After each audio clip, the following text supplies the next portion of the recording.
Beautiful light. Morning everybody, beautiful light here on the open area near camp. And I guess it's about the earliest we can go out, but the sun is still beating us to it. Welcome to Juma this morning. Welcome to our morning safari. My name is Mark and Tara is with me today on camera. Seb back in final control. Let's go for a drive. Let's see what we can find you in this bright sunny morning. A little bit of a breeze starting to pick up. Actually coming from the north. Might be good news.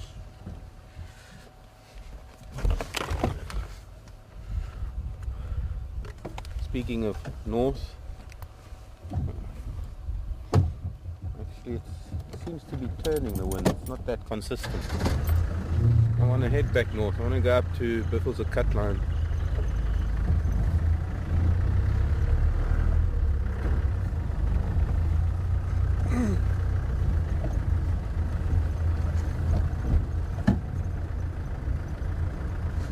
For a change. We came onto the southern end of the open area. Seb said he saw a leopard here last night. Of course, being the next morning, not necessarily still here, unless it caught something. There were impala here and they're all gone. Well, it could be down towards the dam. We'll make a loop and come back down towards the dam eventually.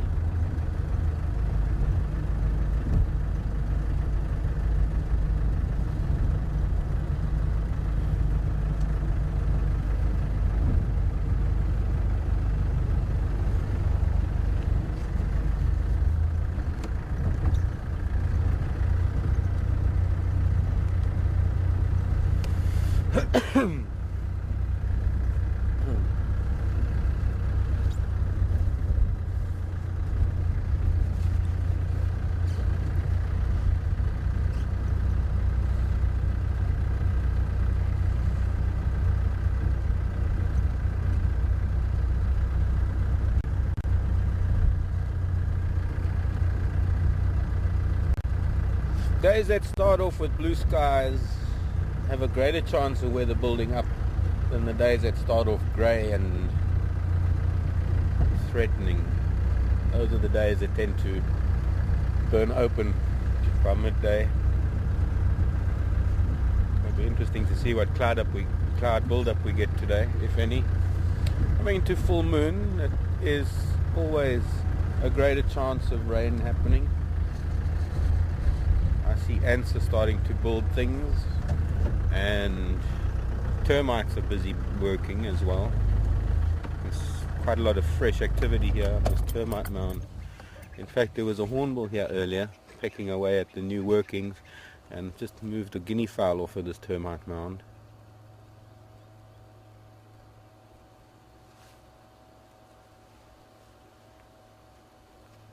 Probably also pecking at the new workings. What happens is when they expose it, the termites come to try and repair it, and then they just pick off the termites one by one.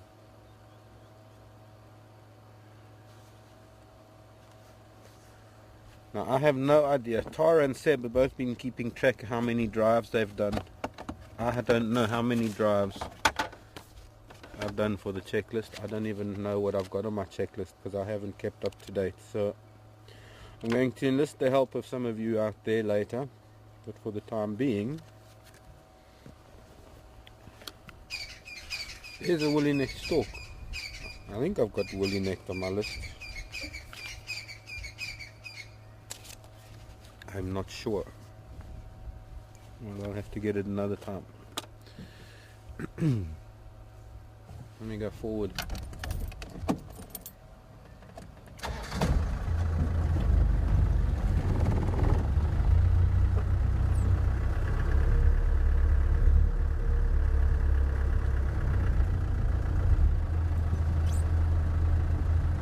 I remember the first time we saw these woolly necks here, they were quite shy. It seems to be that they're getting quite accustomed to vehicles moving about now.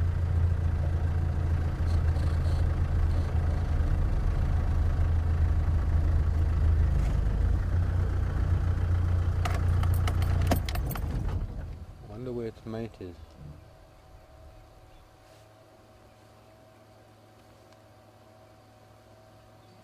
But just because we're not seeing it right now doesn't mean it's not here. Might be just over the rise.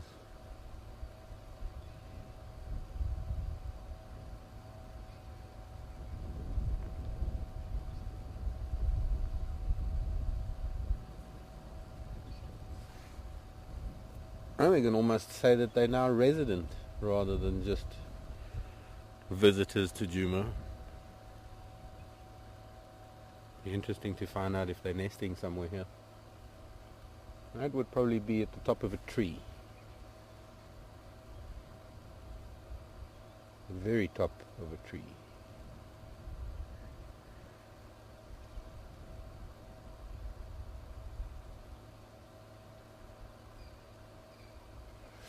Okay, let's continue.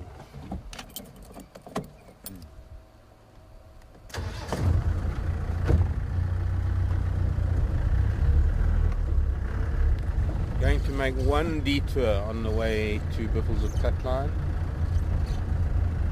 just on the northern end of this beautiful open area, close to where we drive into camp, in fact. I want to show you something there.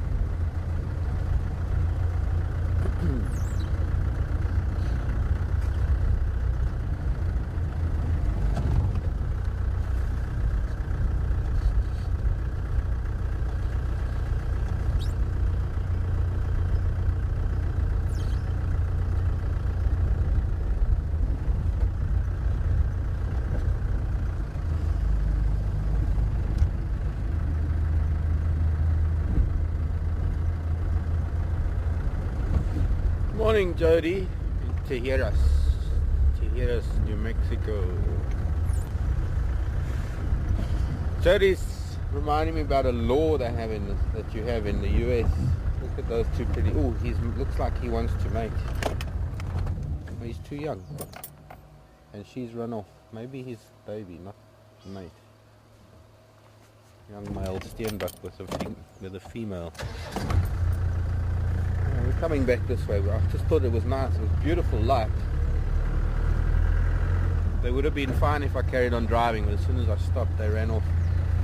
But hello, Jody. And the law states that nobody may own an eagle feather. I wonder if that's all eagles or only bald eagles, Jody. But no one other than Native Americans may own eagle feathers, and even with the permit. Are there any laws like that in this country? And if so, what feathers? And if so, well, there aren't any laws like that, Jody. Some feathers are. There's the turkey berry again. Remember, this one always flowers much better than the smaller ones out in the bush.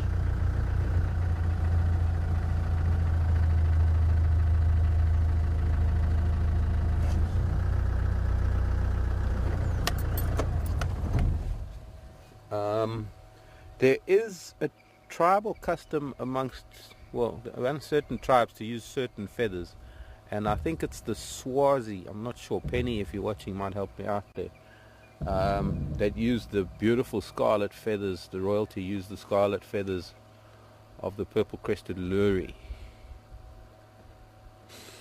I can actually smell this tree, we're sitting next to it.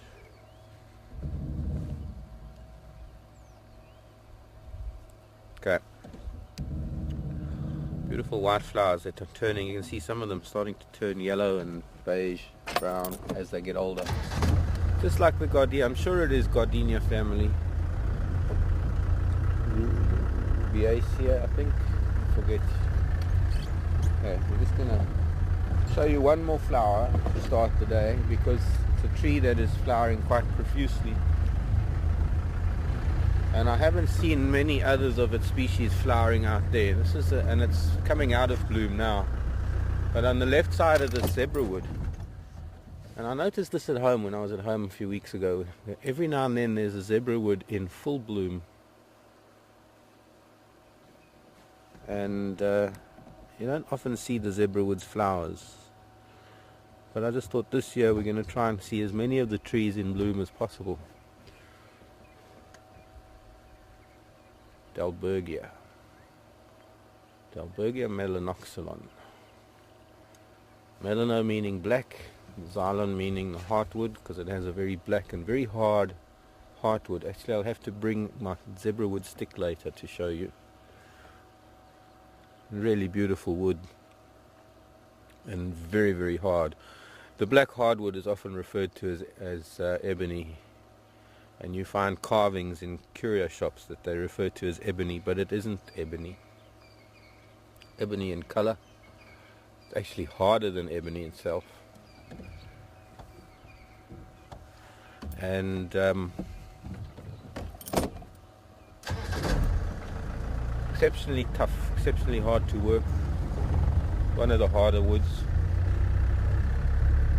Has been used for clarinets and what are the recorders, wind instruments. Been used for piano keys.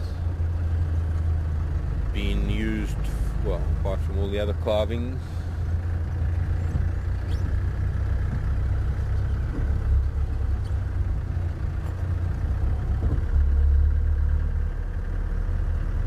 I wonder which way we should go. Lake Gallagher or Aubrey's? I think Aubrey's Road, rather.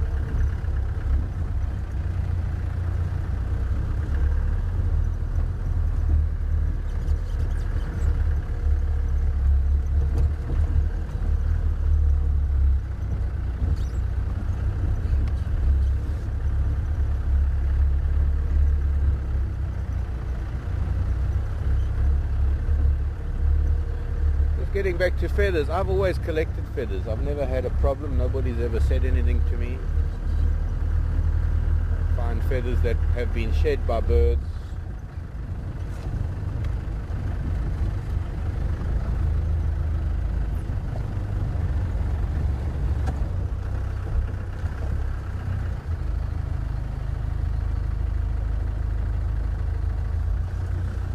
Tracks for one of the cubs. We might actually just go up Gallagher shortcut.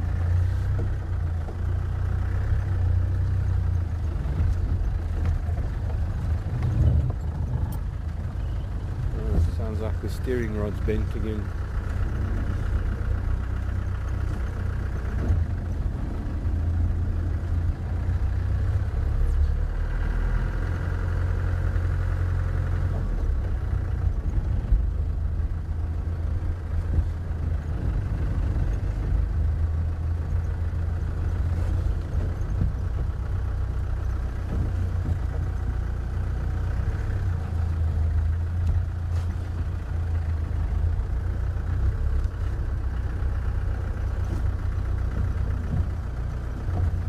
Morning, Suzanne, in Tennessee. How are you, Suzanne? Have there been any impala birds? We have heard the guides talking about it, but not on camera. We haven't had one on camera just as yet. And about the latest we haven't, I think, well, it's quite late actually.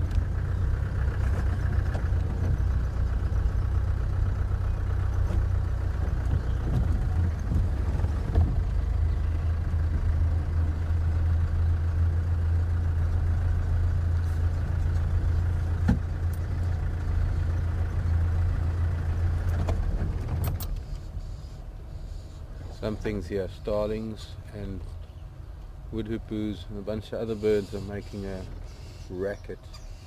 Coming in this tree, there's a woodpecker. Show me birds that must be on the ground. I reckon it must be a serpent of sorts.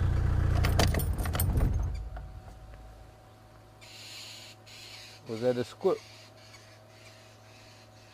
Was that a squirrel or a mongoose?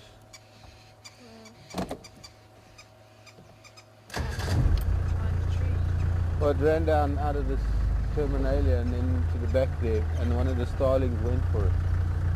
So I don't know whether could have been a mongoose raiding a bird's nest or something. But they've all gone to the back now. That's possibly what it was. And all the complaining has moved on.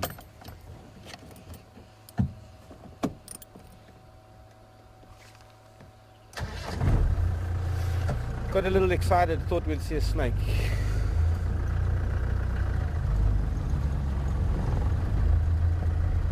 It was quite some complaining going on.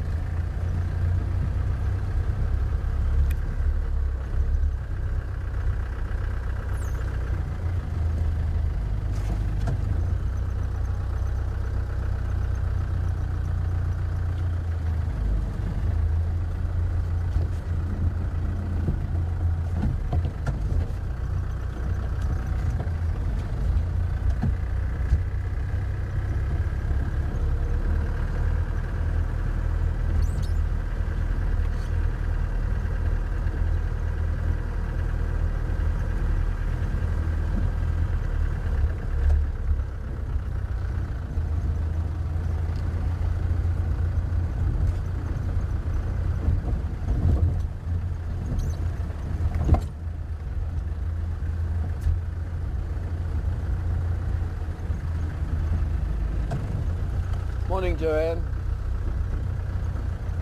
Very difficult question. What is my favorite place to sit and watch nature?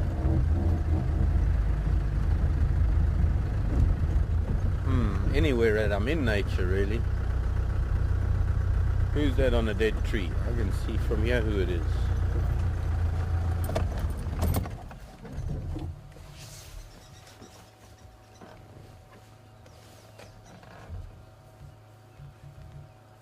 And it's a hard question because anywhere you find in nature, you could find a place that's special. Random places where you can... I like places, especially places where you can get up above the bush, like rocky outcrops. Of course, sitting next to rivers and lakes, dams.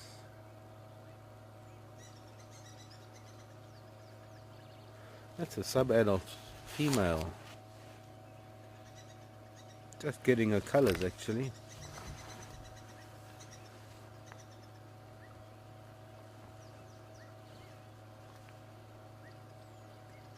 If I haven't got it on the list, then I'd like to start my morning with that bird. I think it's a good enough view of it to get an idea. Can be a bit tricky.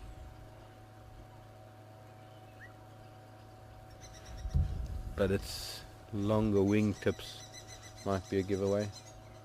What's your problem, woodpecker? Are you a woodpecker?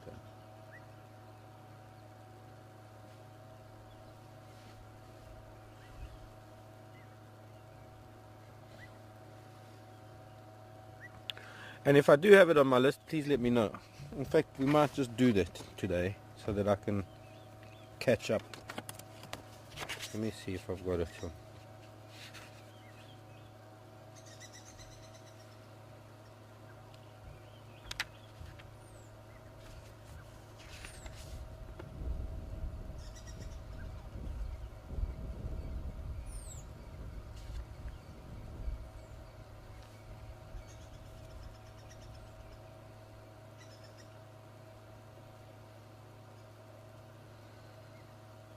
I don't have it on my list, but that's because I might have missed ticking it off. So if I have, let me know. If not, send me the ID. And let's continue.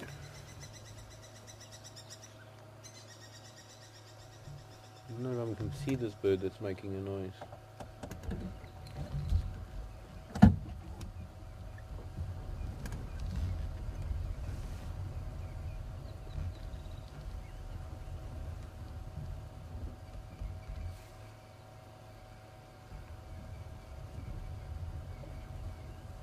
No.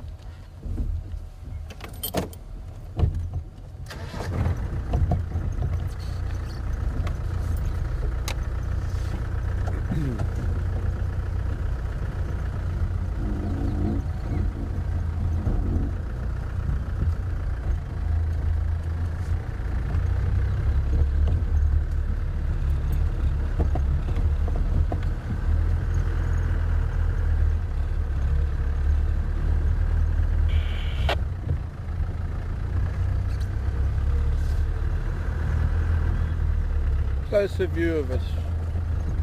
Let's See if we can get a closer view from this angle of that bird. Ndege.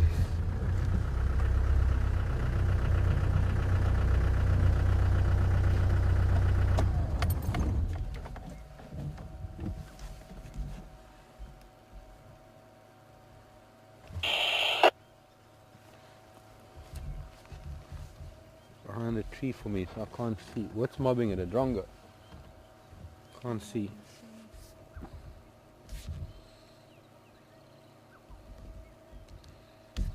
But those white feathers on the wing tell me it's a female. I saw a starling earlier. Yeah, there was a starling there earlier, but something just dive bombed it now. Thought it might have been, but it's behind this bush willow.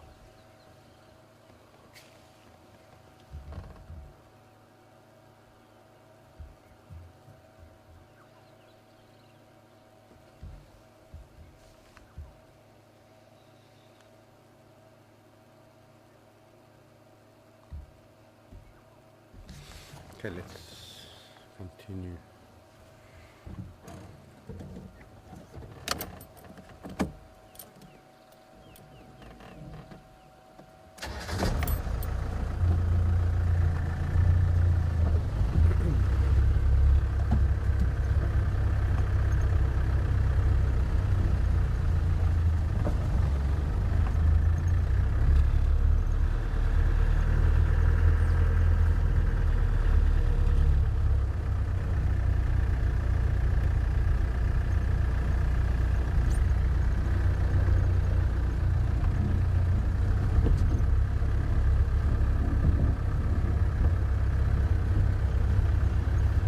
Hello Deborah in Florida.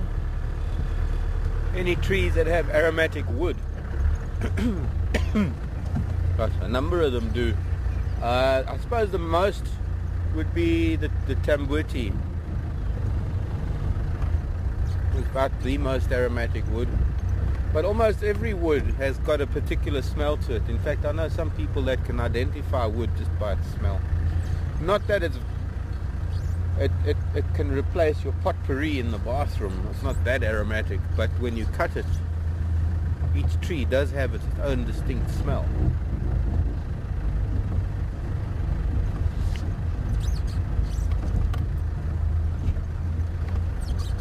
But the tambuti has got quite a pleasant smell. You can't breathe too much of it in. It can be toxic. But burning a little piece of tambuti and letting it smolder is just as good as it's a pretty good insect repellent and fairly good incense too. One of the other families of trees that can be quite aromatic are some of the comiferas.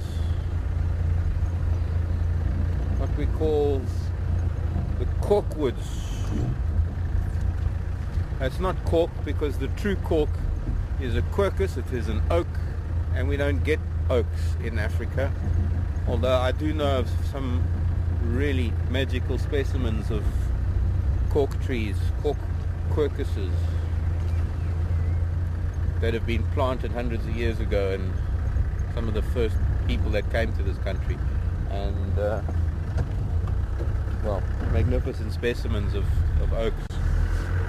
Apart from the two oaks that I grew when I was about 4 years old, that are now pretty big old oaks.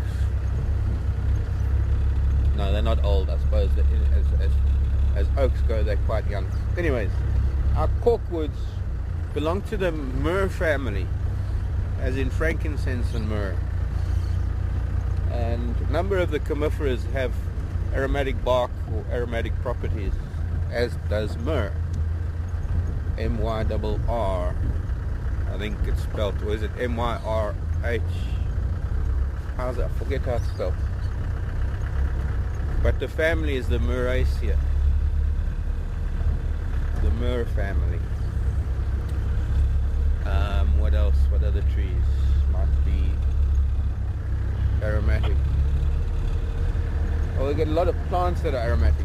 Another plant that is aromatic, or that becomes a small tree, not so much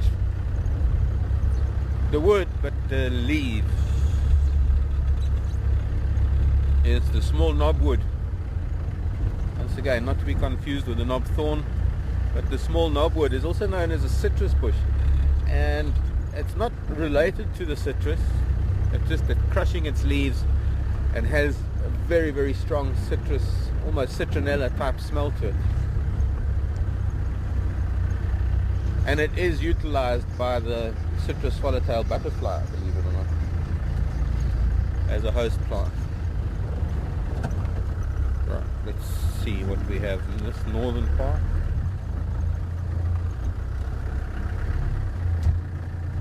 Let's take a ride up the fire break for a bit.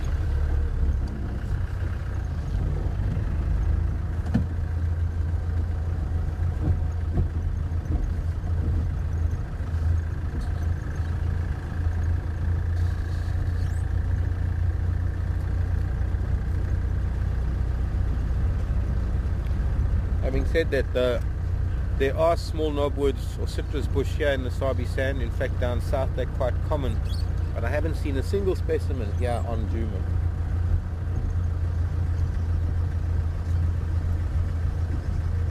We don't have much of a variety of habitat types on Djuma. We have this area that we're in now. It's the top of the rises, deep sandy soils favored by things like the combretum and the marula.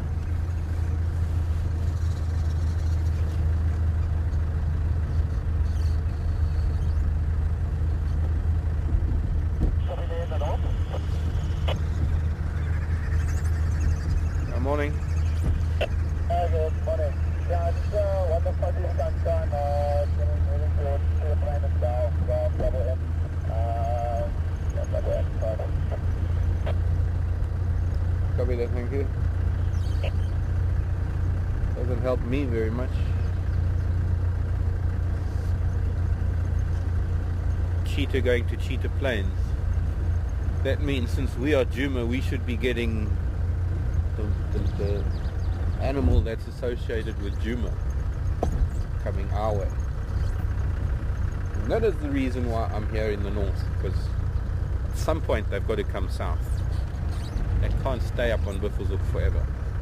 It's time they came to patrol this side of their territory.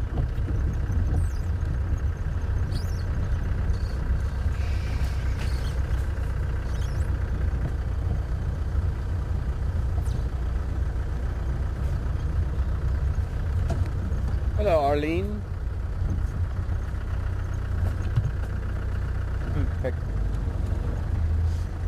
And Lynn. Morning, Lynn. Lynn in Canada and Arlene with the bateleur. First answer back for that bird.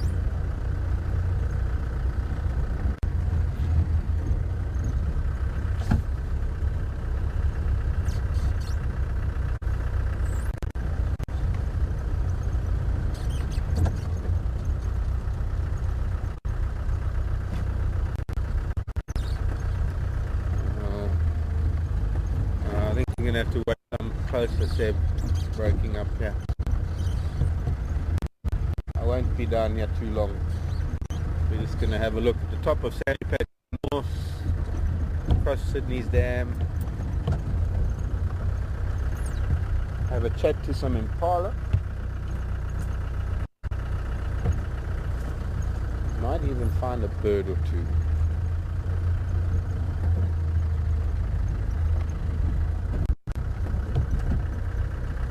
Oh, hang on, I'm going to just take a detour.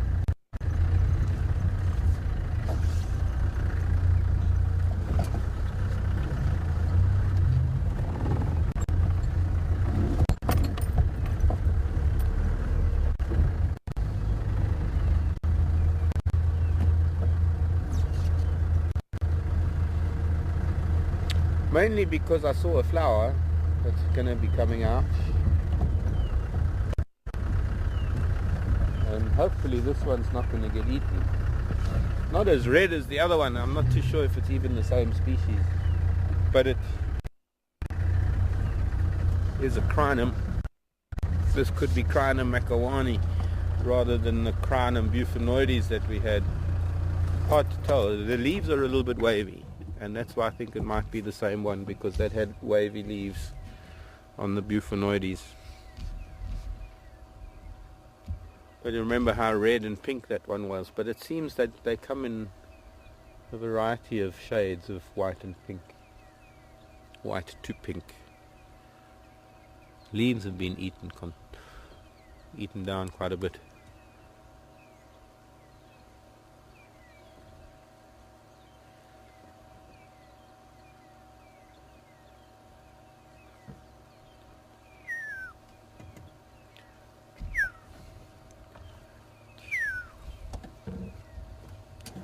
Okay.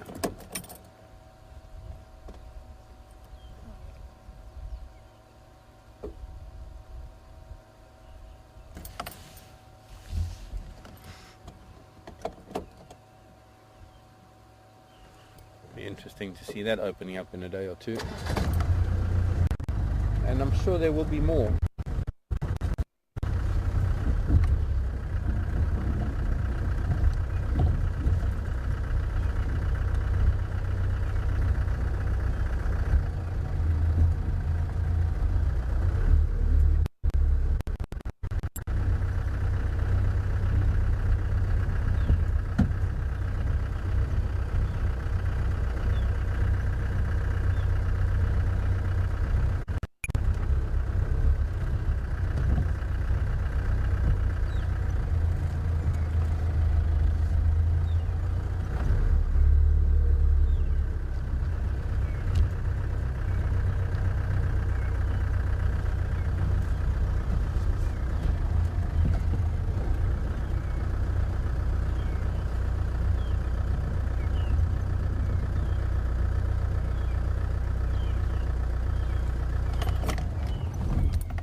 You can hear all these magpie shrikes singing a chorus. Quite often associated with oncoming rain when they're going off like this.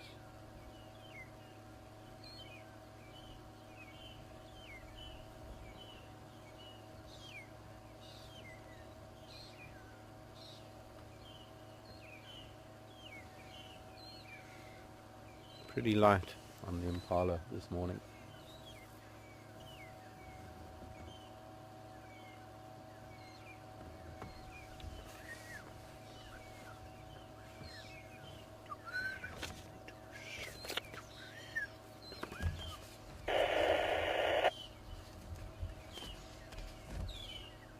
I do now, yeah, actually. Hello, Laura. Have I still got my bonsai collection? I think in the last 3 years it's been slowly but surely, it has faded from the face of this earth. From over 200 trees before I came here. I have the one tree, well, I've got a couple of trees that I started since being here, but sorry. The one tree that I brought with me, my Tambuti, is doing fine. I'm going to show it to you again one of these days. Nearly died last year. When I went on leave, I left it behind and it was watered wrong. Nowadays I take it home with me because I can't put that responsibility on anybody. But I guess that's the same reason why I've lost all my bonsais, is because I had to leave them with people and it was fine for a couple of months. And eventually, tired looking after, and slowly but surely, especially because they were in the Cape. The Cape has a very, very hot and dry summer. Very dry, very hot, as opposed to our wet summers. So any that survived any of the summers might have made it through the Cape winters.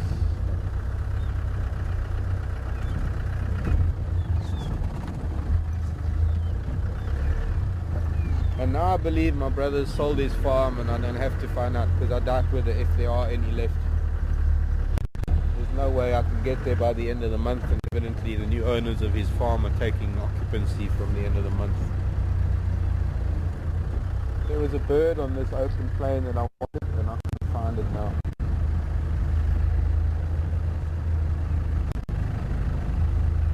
Another day, perhaps. So my bonsai collection is no more. After 20 odd years of putting, I can't tell you how much effort, and most of them are grown from seed. Most of them are, well, all of them are indigenous. Most of it is seed that I've collected from walks, taken out of elephant dung, trees that I've nurtured over the years, and trees that have seen me through pretty hard times when I was recovering, and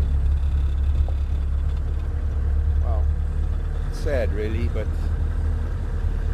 c'est la vie. It was going to be my sort of retirement, this collection of bonsai. Something to, well, maybe I just have to rely on something else.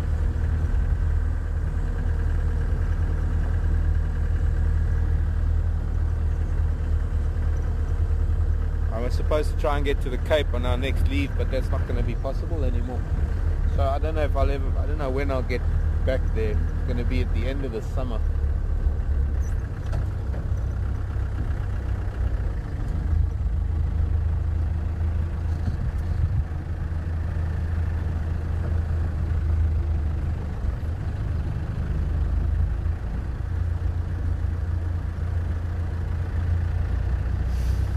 I'm not expecting to see any survivors. I'm hoping that I can at least recover some of the pots and or start all over again. There's lots of seed to do. Problem is this is no place for a bonsai collection. There's no way to put them here. And of course back home in the Timbavati is no place for a bonsai collection.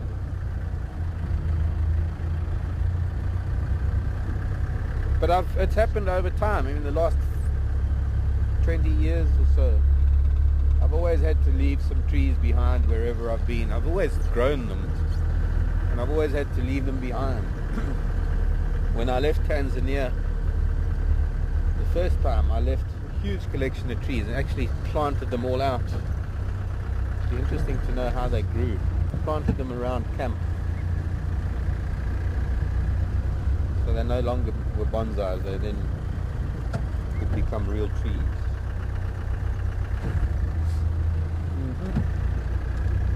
Nobody there, no tracks. Snake trap. A relatively small snake. We've got to see one of these reptiles today. Another snake trap. We're probably going to see lots. That's 4 I've seen this morning already. And here's another one, makes 5. Of course, this one could be the same. There's another one, 6. Same reptile crossing the road. Maybe even hunting in the road at night.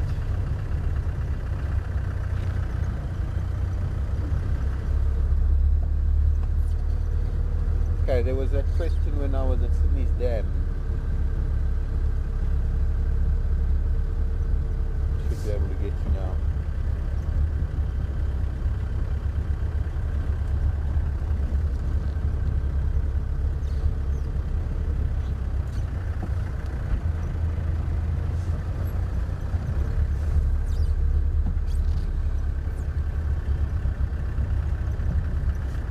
Ants are building mounds.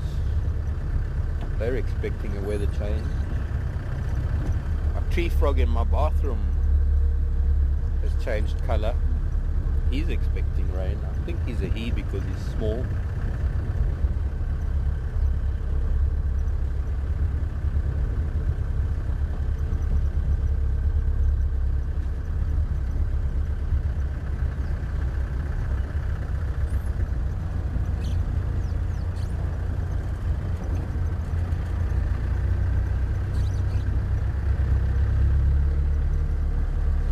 Hello Teddy, California.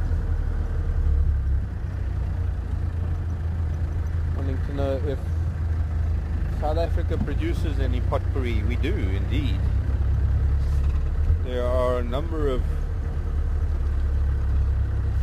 well, there's a lot actually. Oh, hello. I don't know if I got you on my list, but we can take you for my list just in case I don't. Where are you off to see the other bull? 2 bulls across the road. 1 bull. Now, why do you have to run to Buffelshoek? Is it that much greener there? Quick view, 2 big bulls. Let me see on my list. Do I have it? I do have it already. Greater Kudu.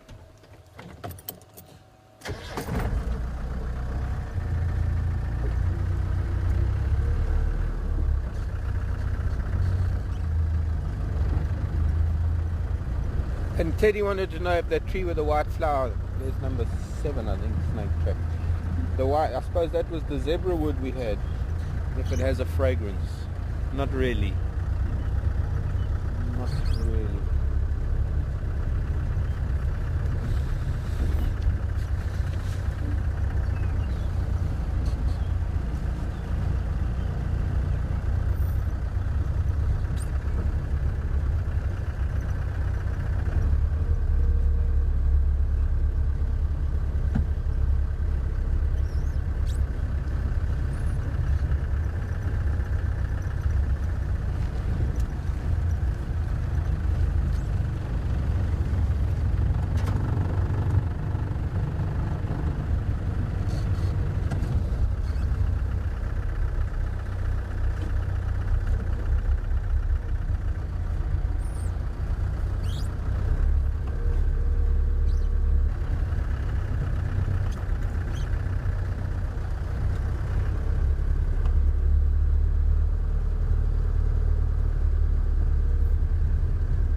Morning, King Alan Hewitt.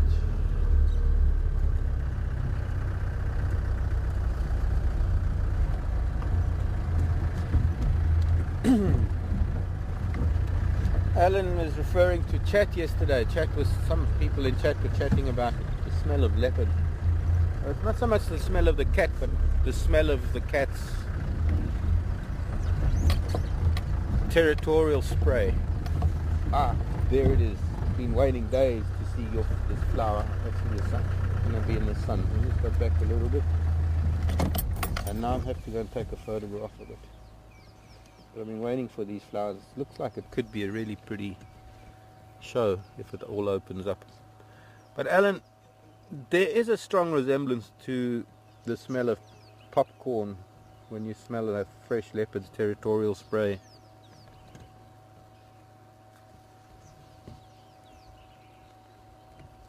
But I don't think there are any other animals that have any distinctive sense that one could say it smells like something else.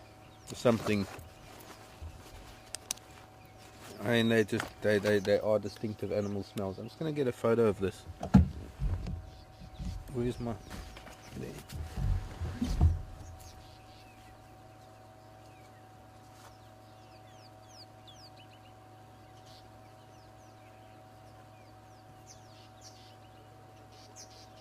I think I must actually bring the vehicle here. Amazing. Wow.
Oh, there's a longhorn, there's a longhorn.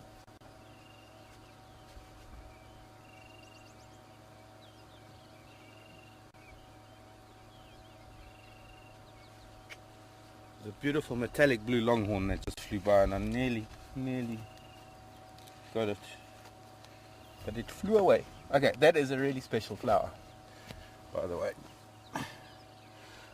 And I'm sure, because it's got 6 petals, I'm sure it's a hypoxis.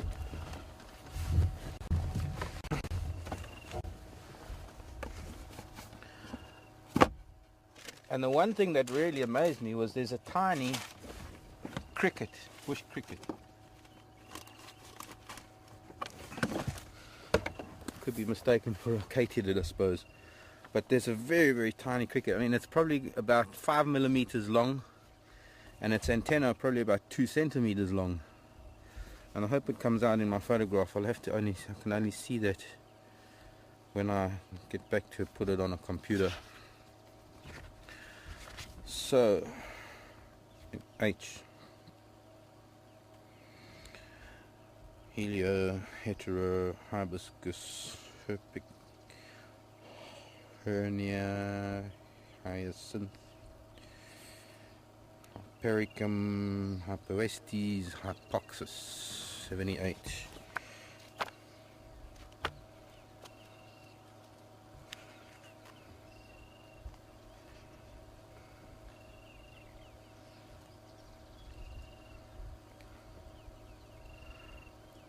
Either Galpinii or it could be tall erect, geophyte with white woolly hairs.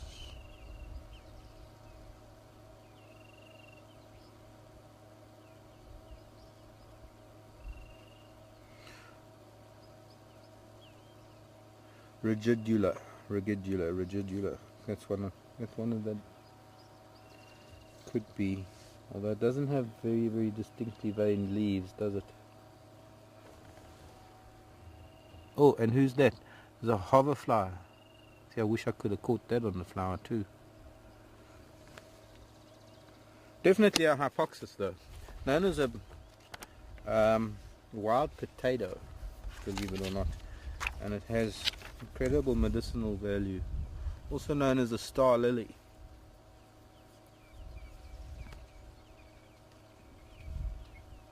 And she doesn't have any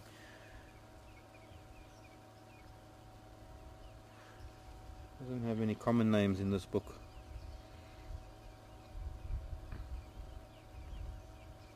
Evidently hypoxis is Greek. It means below and sharp, and it supposedly refers to the capsule. What capsule? I don't know, which is sharp at the base. Maybe the flower capsule, I don't know. Maybe the fruit capsule.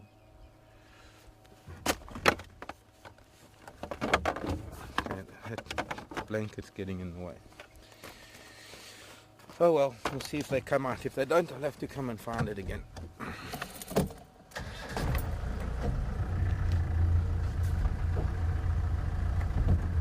But I don't recall seeing hypoxis flowering in the last 3 years.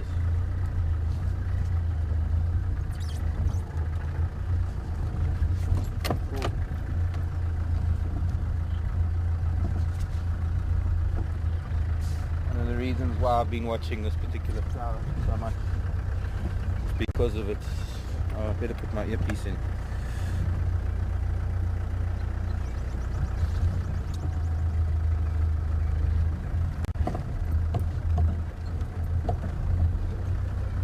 I think it might even be a protected species. I know that in some places they are harvested so much for their medicinal value, and then you get all these quick fix tonics that you can buy on the shelves that are supposedly wild potato tonics that are supposed to help with so many ailments, kidney, liver, blood pressure, all sorts of things, but it's a very bitter taste.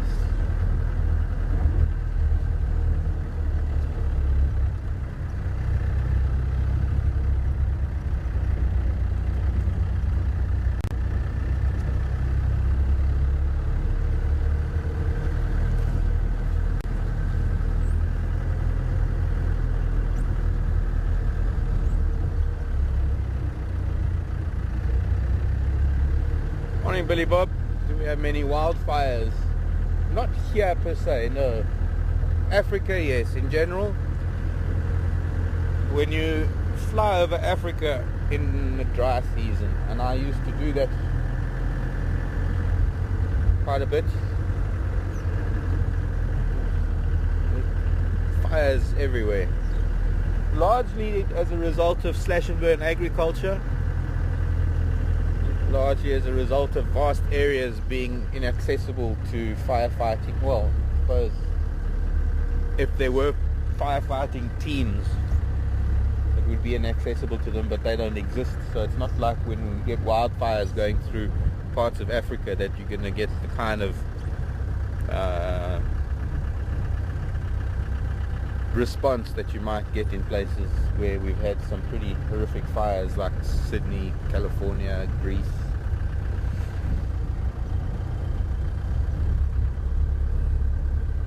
New Mexico, Arizona, in some serious wildfires. We just don't have the manpower or the equipment in Africa to deal with them, so for a lot of those fires they run wild for days on end. This area to my right has got a lot shorter grass because it has been burnt. It was burnt on purpose. It wasn't so much a wildfire as much as it was a controlled burn to burn a fire break so that fires don't spread that much. If fires did come into the Sabi sand. And there are a fair amount of areas in Kruger that are burnt to regenerate growth, controlled burns, either mosaic burns or particular blocks that are burnt. But as much as we think we know about fire regimes and fire management, I think we're still a little bit short of the mark of what nature really does. Morning, Impala. Still keeping company with the waterbuck, I see.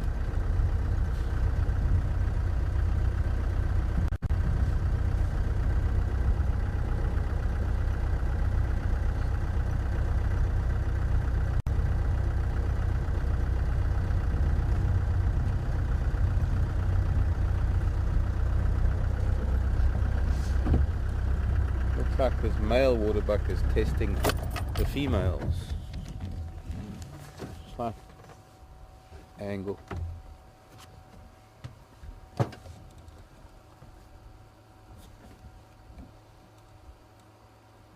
Hello, Deb in Ohio. How many antelope species do we see regularly? 5, 6, 7. Let's see. We've got steenbok and duiker and impala, waterbuck, kudu and nyala. I suppose wildebeest can be considered. 7.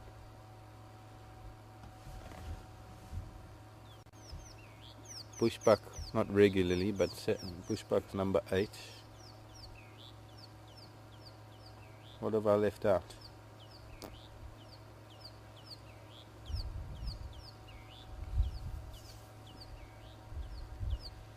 He was smelling these females, so maybe 1 or 2 of them are in estrus. He is hanging around with them.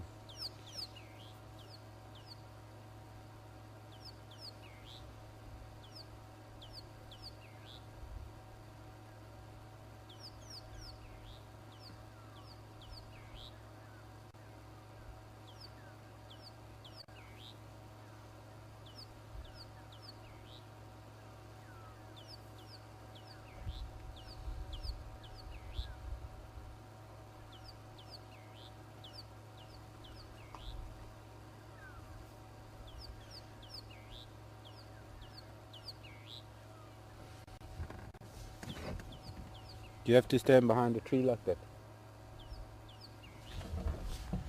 See if I can. I can't roll forward.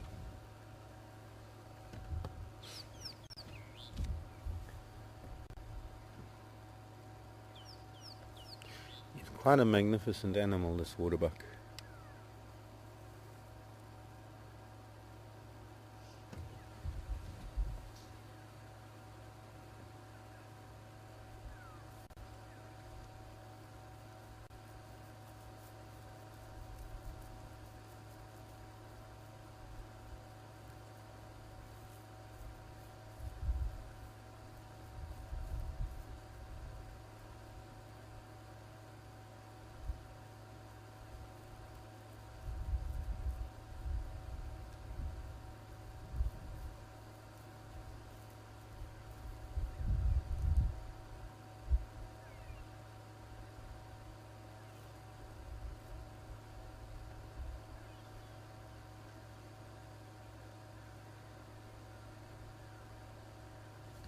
Very interesting question.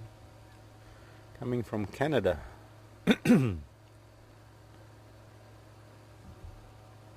How come there's so many impala when the predators... How come there's so many impala? The predators have more than... Well, the predators have numerous young and the impalas only have one.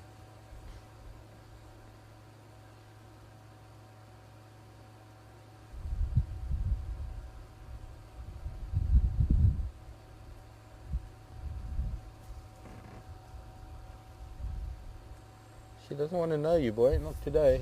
She's got a headache.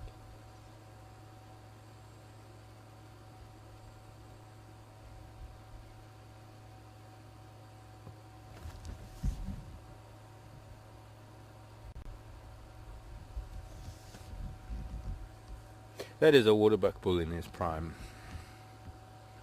I wonder if he's the one that was chasing the youngster into the dam the other day. Could be. Let's move on and I can answer Bash's question.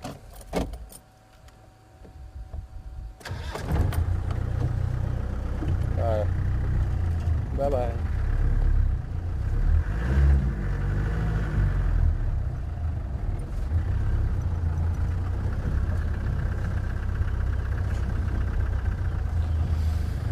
Nature is wonderful, and quite often you find in nature that if something is very heavily preyed upon or eaten or utilized, it is normally produced in abundance. Now, as far as the balance between prey, or rather impala, and the predators is concerned, there isn't really ever with constant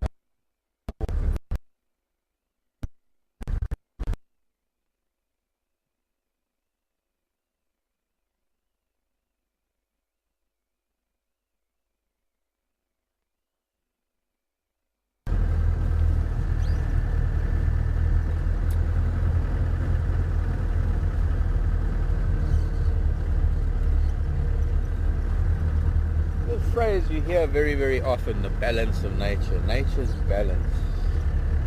When in fact there isn't really a balance. There is constant fluctuation in population levels, in everything, and it is all governed by climate and temperature and rainfall and food availability. Well, impala will always outnumber the predators.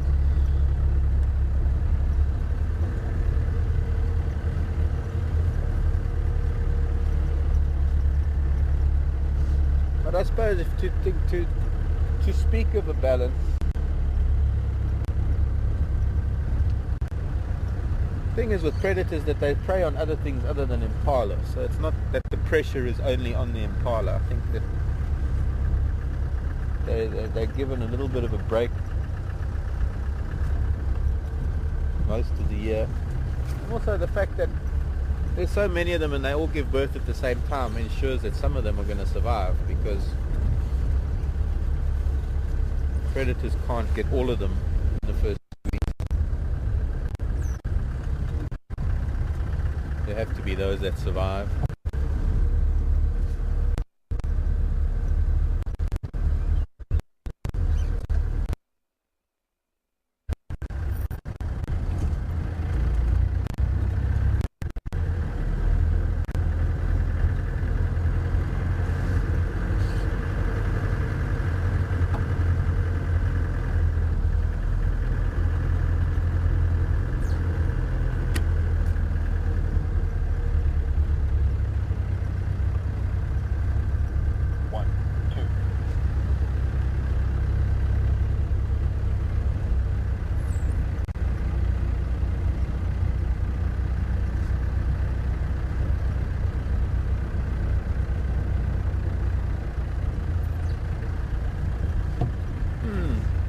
Another interesting question. Another snake track. Are any of your telestations off?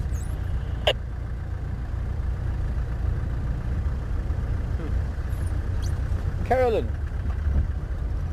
Morning, Carolyn. I don't know if I've quite finished with the so-called balance between impala and predators, but I'm hoping that I managed to pretty much answer your question. It seems to, I don't know, it just seems to work. It's the way it's been going for millions of years. The day that predators start overwhelming the impala numbers drop, so will the predator numbers drop for those that rely on impala. That is what I mean by fluctuation. That when prey species are numerous, the predators do well. And it's one of the methods of control, well, one of the ways that nature controls the populations of predators is by the availability of prey species. And when prey species become scarce, predators don't do so well. But Carolyn asking a question and referring to the fact that domestic horses have to have their hooves filed down all the time. And why is it that animals in the bush can run around and they don't ever have to have their hooves seen to? Carolyn, it's mostly because of the ground that they walk on. They're not always walking on grass. There's sand and stone and rock, and it might as well be sandpaper. They're constantly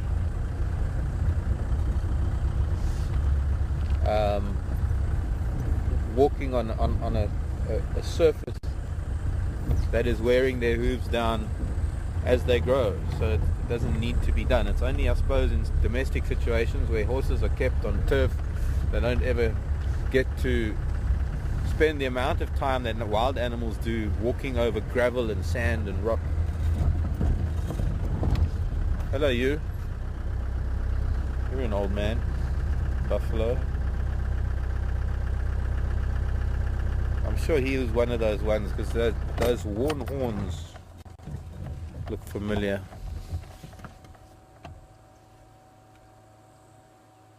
Look at that big nuchal muscle that he's got behind his head. Kind of out of proportion. His horns are so worn down. If I'm not mistaken, he might have been one of those boys that hung out with the judge.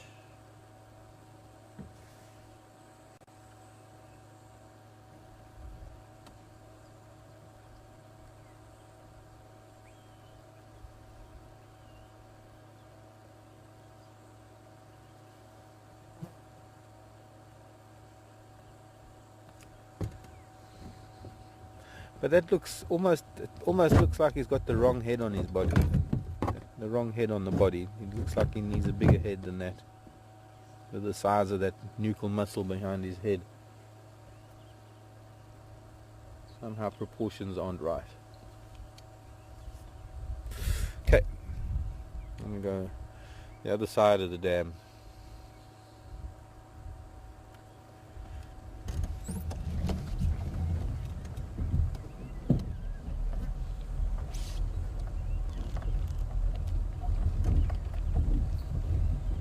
We might be the only ones out this morning. Nobody said anything on the radio other than someone from the south. Out there, somebody just clicked a radio.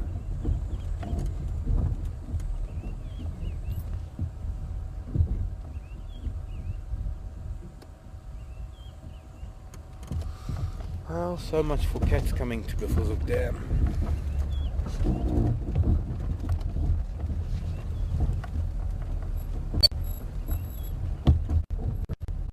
Oh, hello.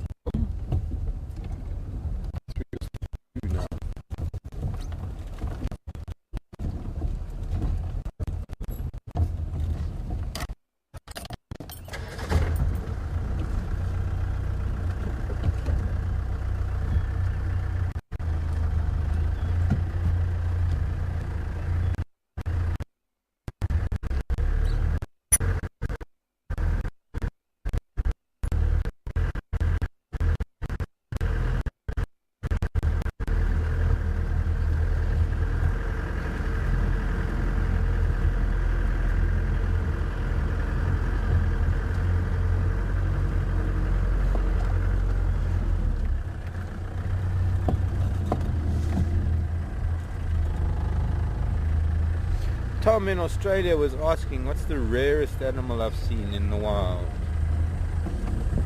Well, one, I'd say pangolin, one of them. Striped hyena is another one. The Zanj elephant shrew, the giant elephant shrew. I suppose the Zanj elephant shrew.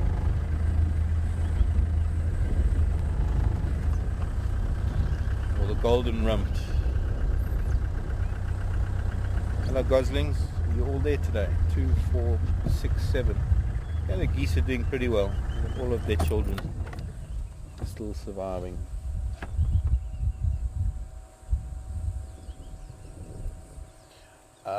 What else have I seen that's rare? I've never seen a king cheetah.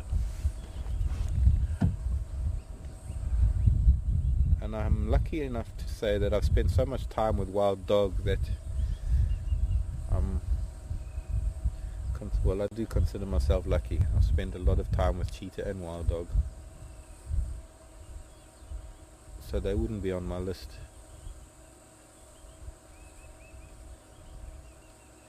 The brown hyena that we had here, but I was in FC, I wasn't out on drive, so I only saw it through the camera.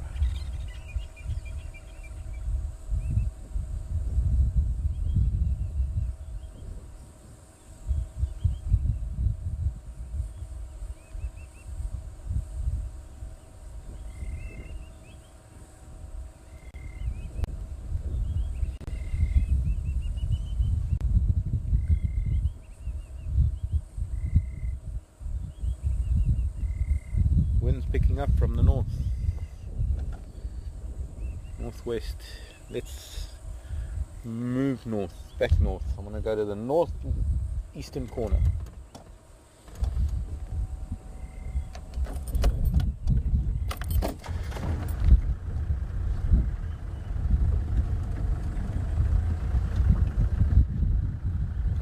Hello Maryland, California.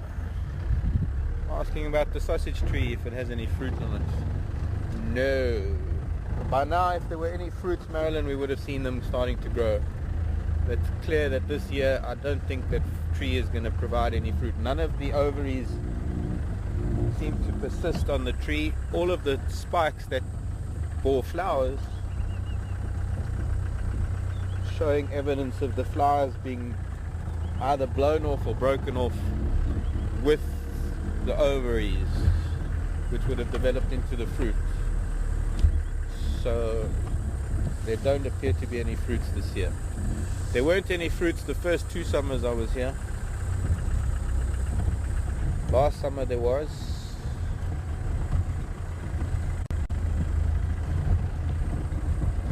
For the first time. I remember speaking to Peter Pretorius about it, because he'd been here for a number of years, and he said that he'd never seen it fruiting.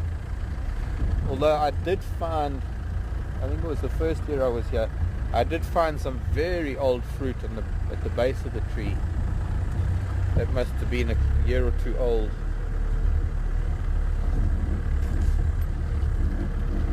So that fruit that we had last year was one of the first. I'll have a look at the lodge, at the sausage trees in the lodge, because they were still flowering up till about a week or 2 ago, I noticed. I'll see if any of them bore any fruit.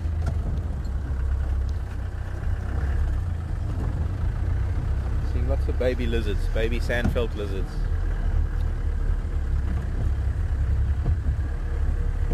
They must be hatching.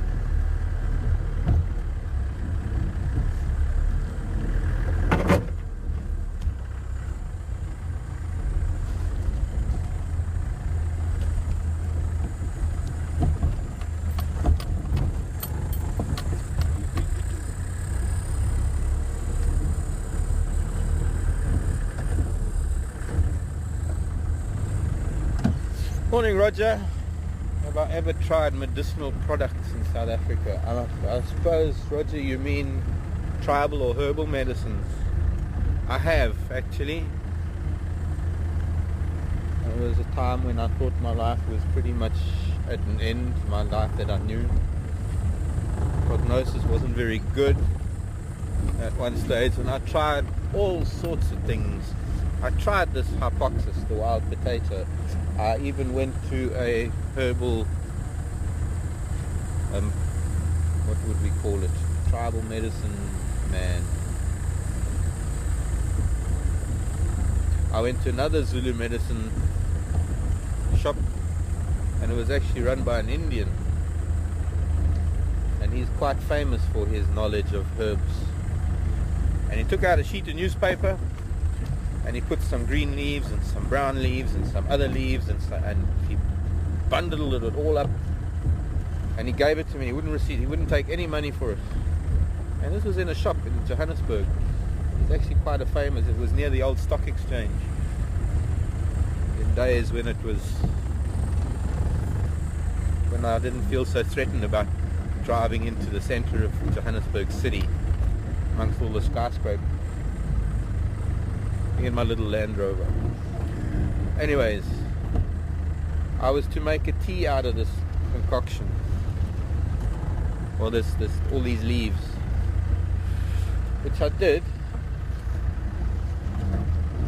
Tasted, it was about the most bitter thing I've ever tasted in my life.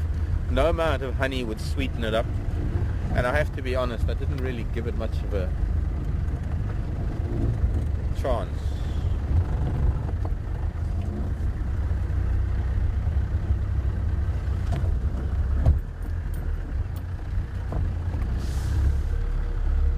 Because ultimately my kidneys failed, and ultimately I needed a transplant anyway, so I don't know if any of those herbal medicines helped, how much they helped.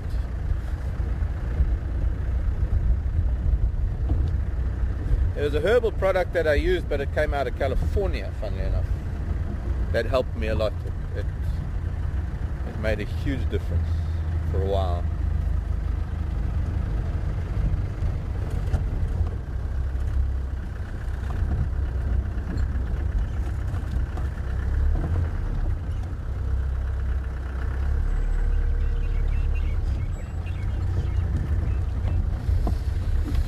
Back to Buffels of Cutline.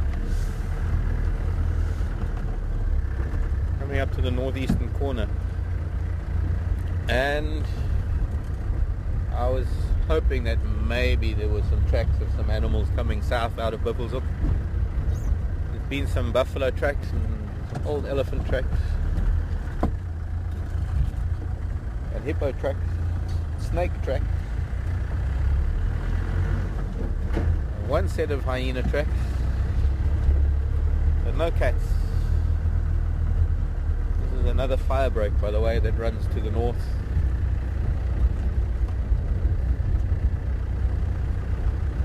Runs into Buffelshoek.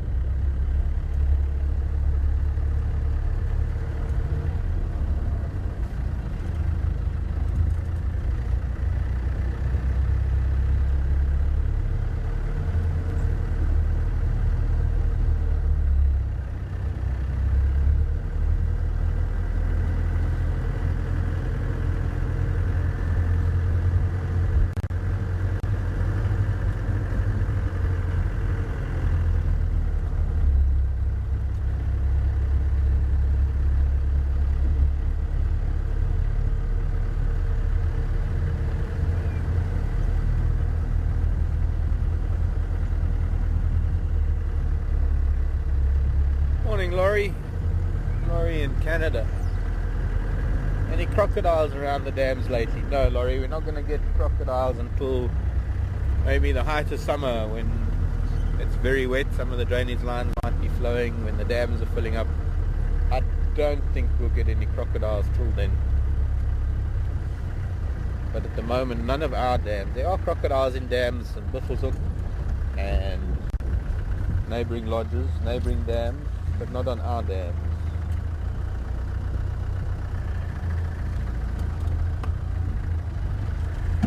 Yeah, there we go. That's the northeastern corner. Buffelshoek Cutline with Cheetah Cutline Junction. And we're now moving south along Cheetah Cutline.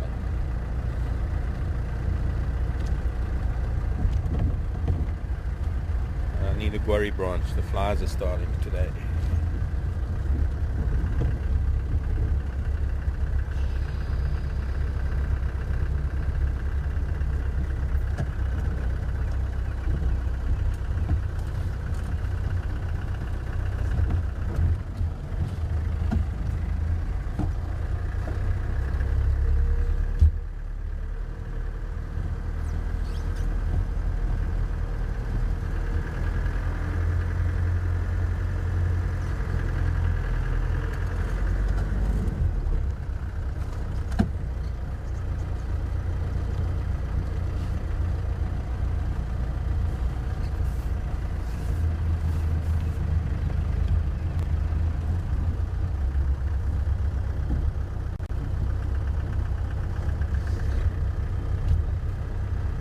forgot I had tea.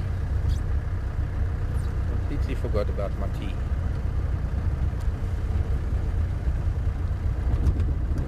Lukewarm, sweet green tea.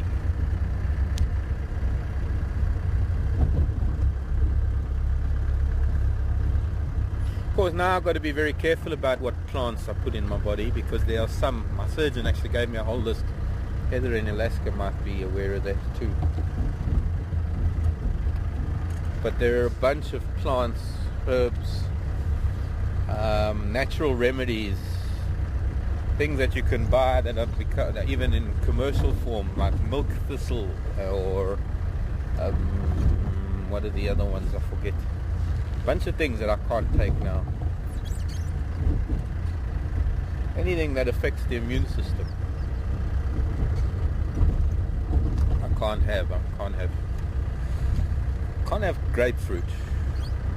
Can't have garlic and ginger.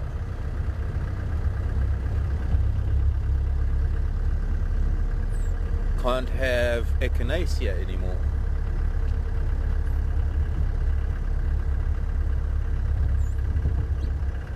Antioxidants are fine, but immune system boosters are not good.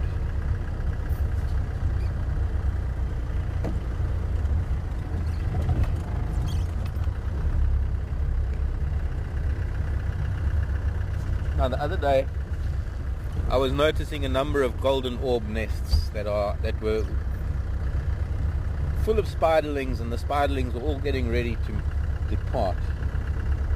And I think this little patch of dry weather we've had, this has been that sort of perfect condition for these spiderlings to fly away from their birthplace. And I can be hard pressed to find you one, because somebody was asking for me to show you one after I'd mentioned it, and normally they stand out like a sore thumb, and I'm not seeing any right now.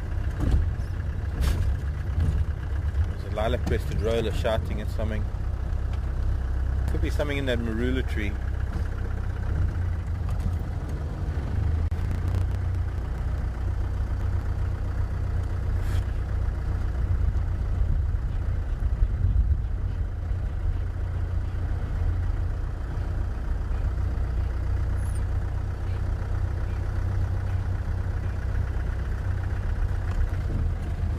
That's another thing, that European rollers haven't arrived yet. I think they only get here early December, or maybe still a week or two to go. Ah, there it is. That's what the roller was shouting at. Unfortunately, it's just silhouetted from here. But even so, it's still a very distinct bird. Its posture, the shape of its head.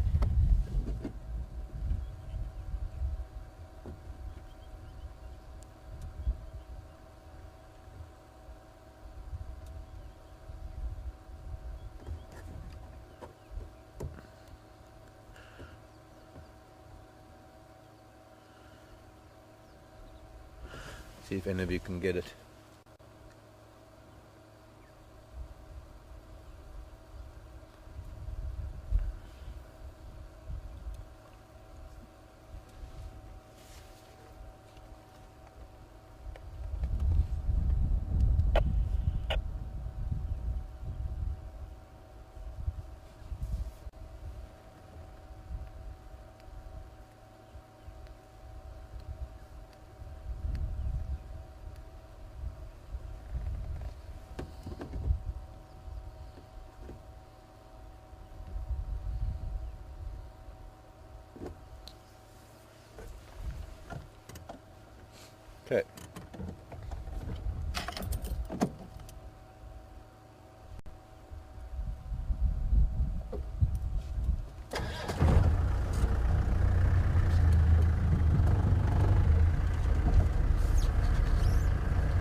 Hello, Terry in New York.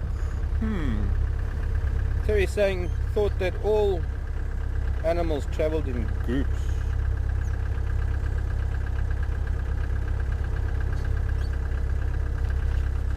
Yet we see so many on their own. Well, it depends on the species, Terry, because some species, of course,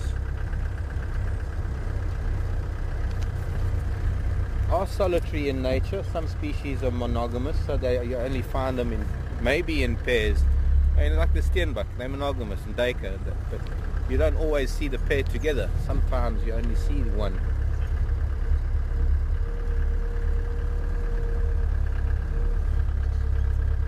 But we're going to see giraffe on their own. We'll see elephant on their own. We'll see kudu on their own. Any animal that is a social species, there's nothing wrong with finding an individual on its own. It might just be that moment in its life that it's on its own. The day before it might have been with a herd, and it might be following a herd. The thing is that we only see the animal in the immediate surroundings. We don't see what is 20, 30 yards away sometimes, because the bush can be quite thick. Excuse me, just do something.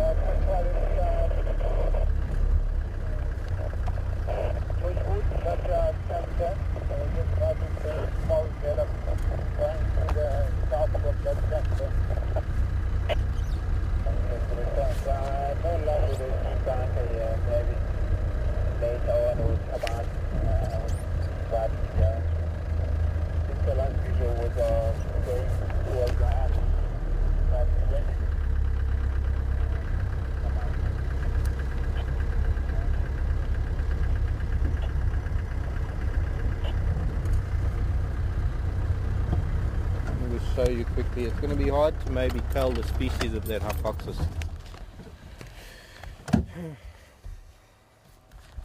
This has only got 2 of them in it, and these are 2 different species compared to the ones in the other book that I had. But this one is also another one that it could be. This is the should I move that aside for you? Rupari, or Rupari. Saying it's the largest and showiest.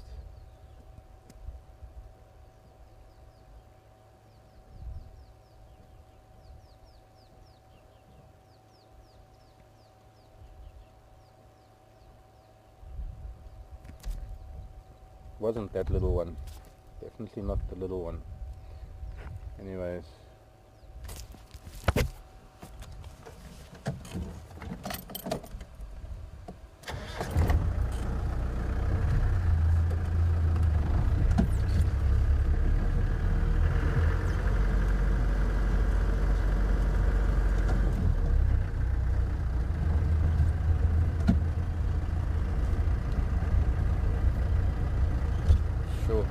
Brent, what type of worms or other soft bodies in invertebrates do you find in the Sabi Sand area?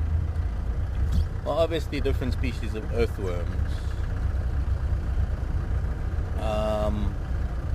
There's another creature that is quite unusual. I can't remember what it's called. It's almost like a cross between an earthworm and a millipede. It's like a really soft worm, but it has almost leg-like appendages.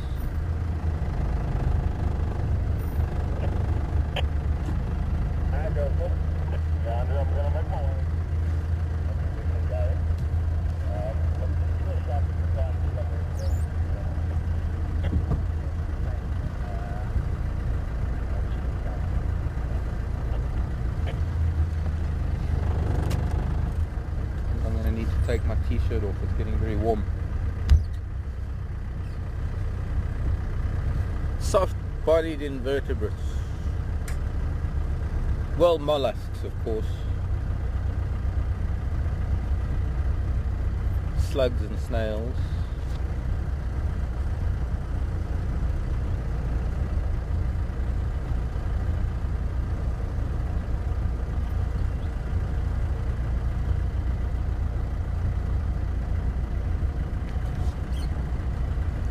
Oh, look, there's an animal. Just when you thought there were no animals, we bumped into a few.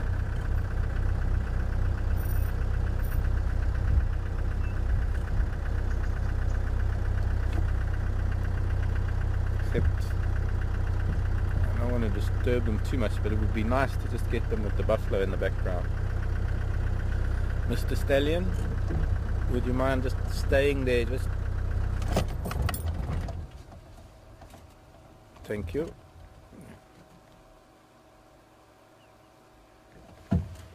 Mr. and Mrs. What are they?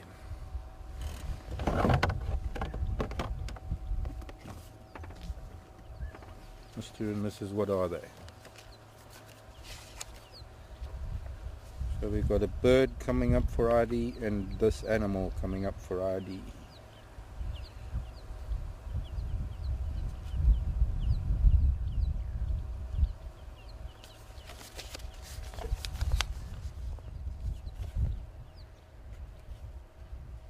I wonder what happened to my pen.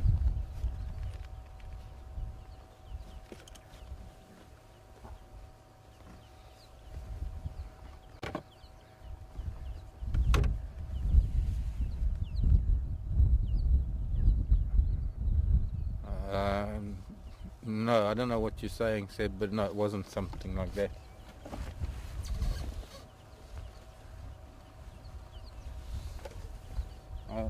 Oh, Harrier hawk. Or European, no, it wasn't a Harrier. No, it wasn't a Harrier hawk. And it wasn't a European roller. It was a raptor. It was an interesting raptor, but quite a distinctive raptor. Oh, no, that's done it. Thanks, Amber, for the zebra. I'm battling to get my pen out of the seat. There we go. Drop the top. Why are your ears back, this zebra? You're not happy about something.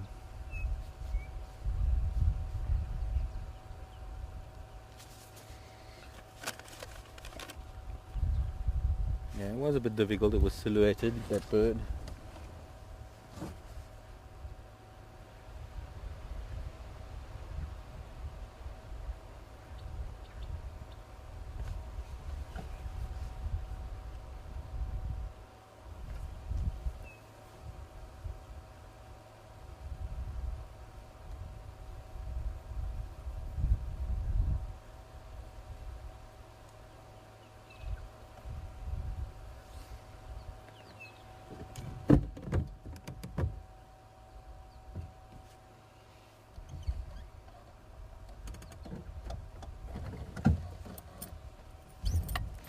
While you're watching that, I'm just going to take my t-shirt off underneath because I'm starting to get very warm.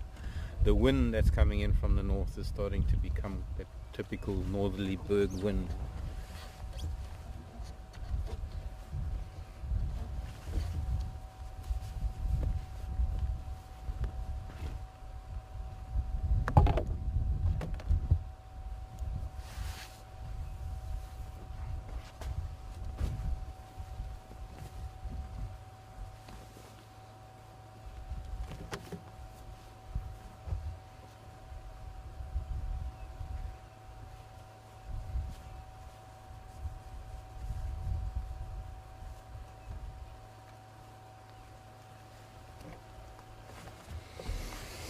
Alright, since they're hiding behind this bush willow,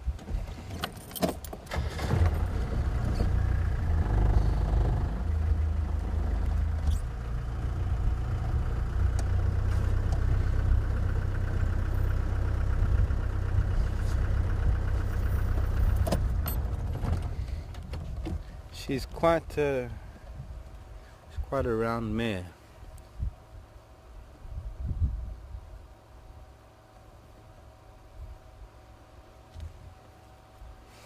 Getting back to the question earlier that I had about why some animals are on their own when they supposedly always or should be, or they're often thought of as being in groups.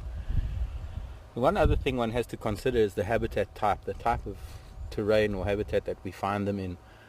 And very, very often it is almost a firm belief, for example, that zebra are always in large herds with wildebeest. But when we have this kind of bush, and I said it earlier, that Djuma has got a very specific type of habitat that doesn't vary very much. It's not a big enough area that we have a combination of open plains, riparian woodland, dense forest, to be able to see the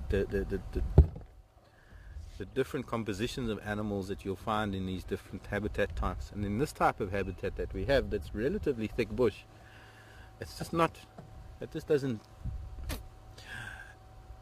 it's not wise for animals to move in large groups.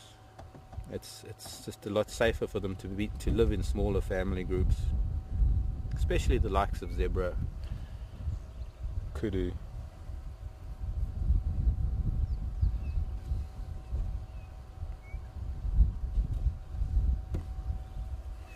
Let's move along. Bye-bye, children.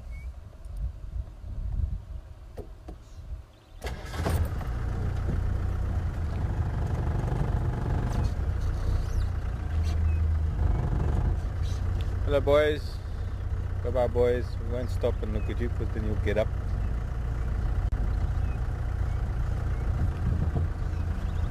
Leave them be. Peace. A small group of Duggar boys on Cheetah Cut Line.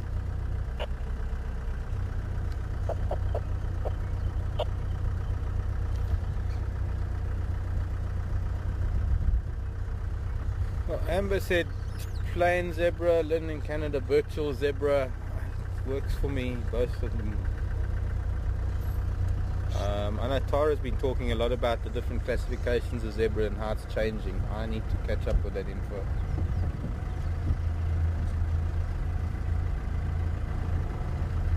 Yes.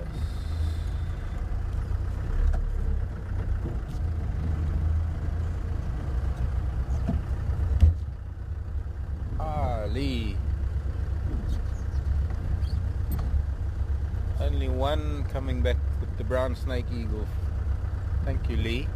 Leela.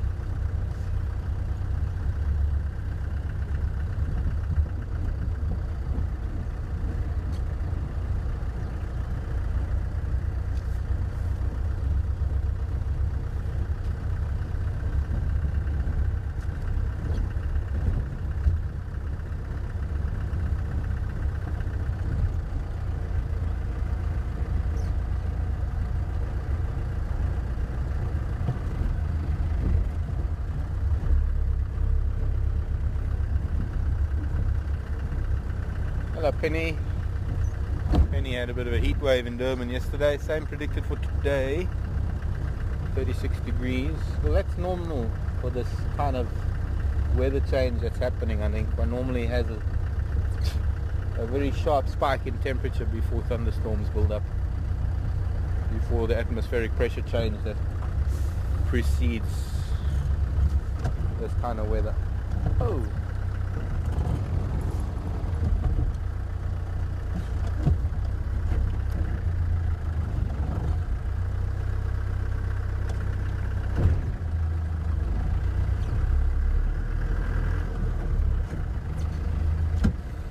But yes, I think we ought to get a pretty heavy spike in temperatures today too.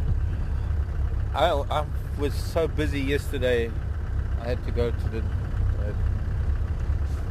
local town, Aikonok. It was naturally hot there anyway, and I was running around, so I didn't really notice. Was it hot here yesterday? Very. I was just hot because I was hot and bothered in town, because it was town and people and sitting, waiting, just preoccupied my mind with other thoughts other than the heat.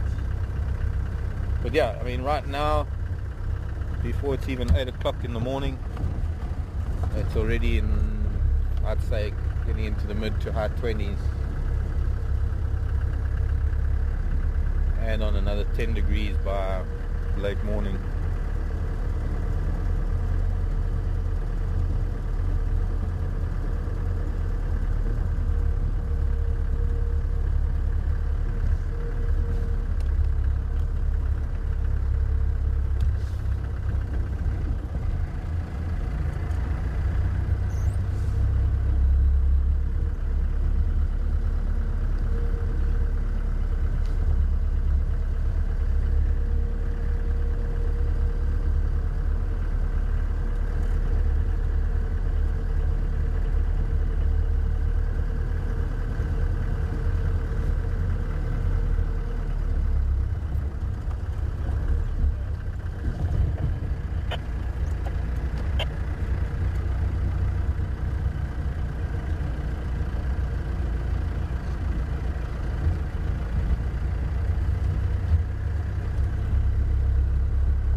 Hello Heather in Alaska.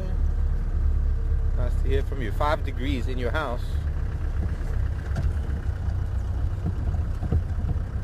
5 degrees Fahrenheit. That's like below 0 centigrade. Already, this time of the year. Didn't know you couldn't have garlic.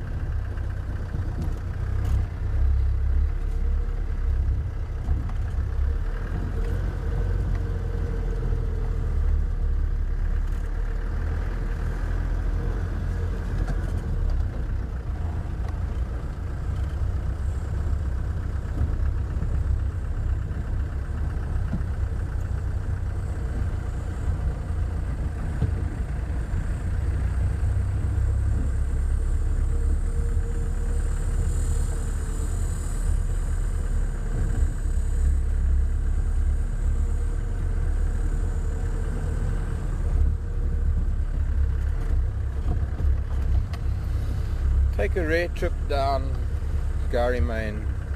Since I've been playing on boundaries today, we might as well play on this boundary a little bit. Down to Leadwood Road, then we'll make our way back up this way and do, I don't know, some other things.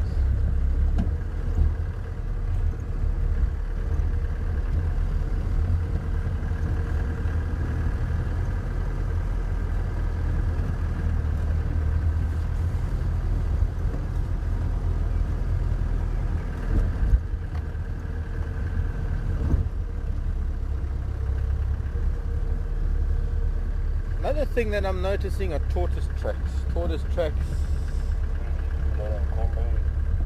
are not that unusual this time of the year. It is summer, tortoises will be moving around, but when there are a lot of them, when you see a lot of tortoise movement, another indication that weather could be changing, that rains could be coming.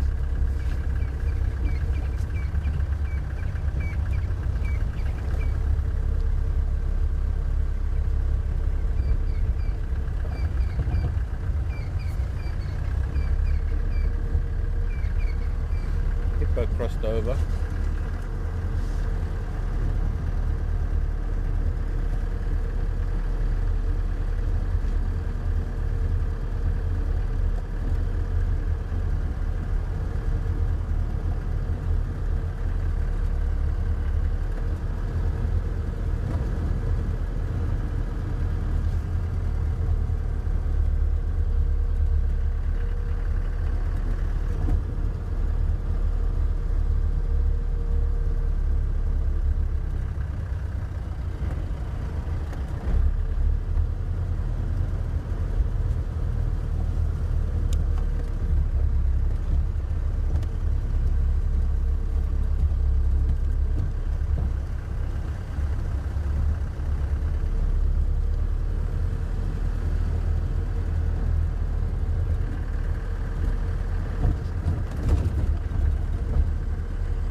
Morning, Laurie in Canada. Are zebras white with black stripes or black with white stripes? Well, I believe it has been established that they're actually black with white stripes. It's funny, I've looked at zebra all my life and I've never considered the question. It's never occurred to me to question it. It's just, to me, they're just black and white animals. So I've never really thought of it that way, whether it's black on white or white on black.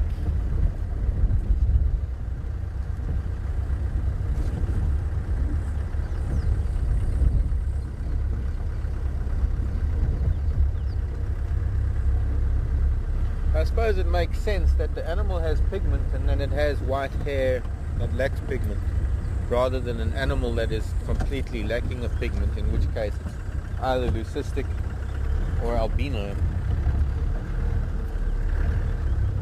I don't think nature would make a white animal and then put black stripes on it. It makes more sense that it's an animal with color that has white stripes. You know, and some of the zebra are predominantly white, so it's easy to see why it looks more like black on white than white on black.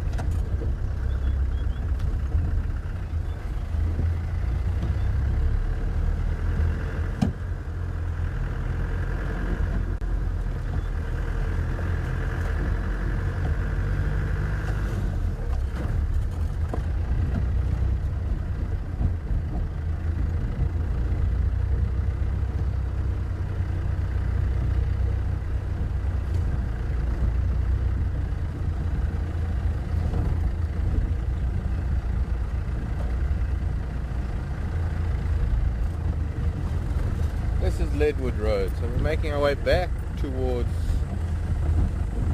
Cedar Cut Line, and then we're going to switch to Drakensberg Drive and find our way to more or less, I suppose, the center of the property.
Ow. Ow. I need to remove that thing. A bulb.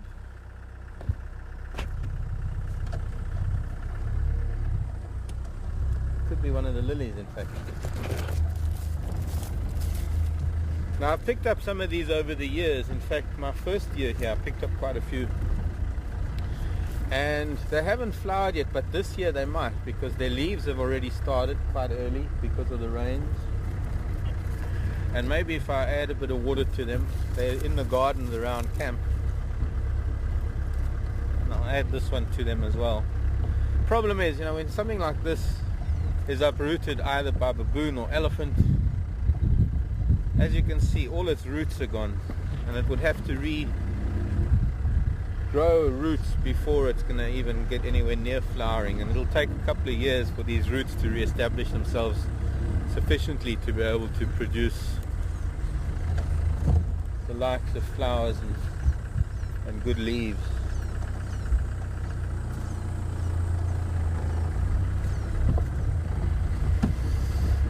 So I'll plant this in the garden and see what comes up, and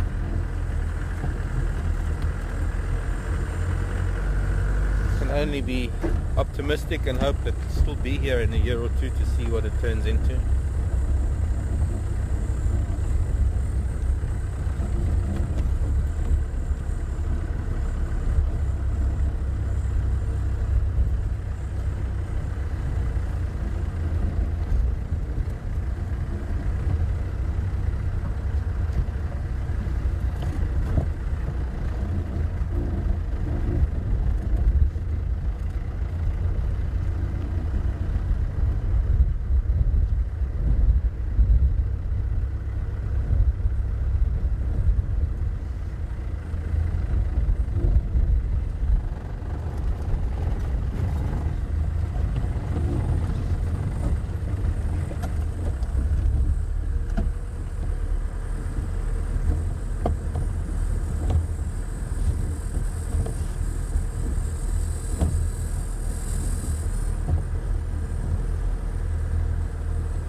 Roadblock.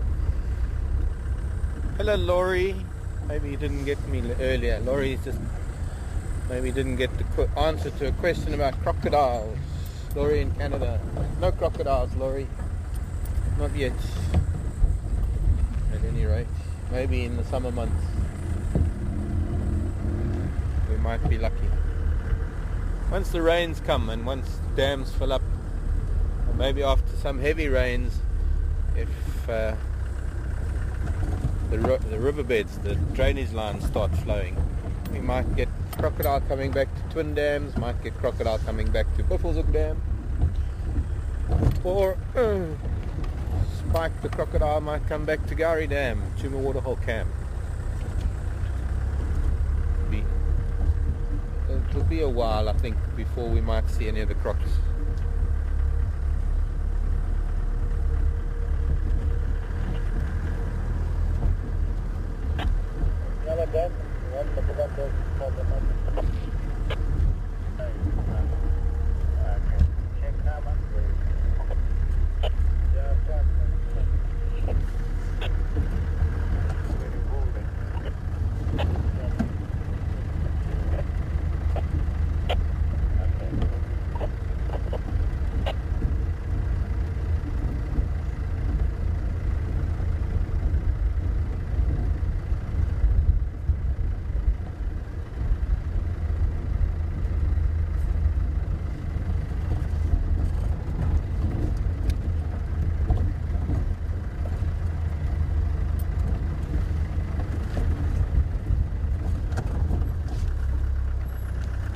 Into the sun. There's a golden orb web nest, not web. It looks like there might still be babies up there, the top of the tree. But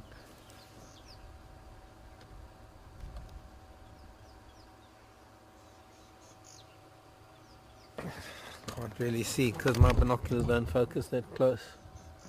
But all those tiny strands of silk in front of that ball of old leaves and stuff might be there because the youngsters have already all fled.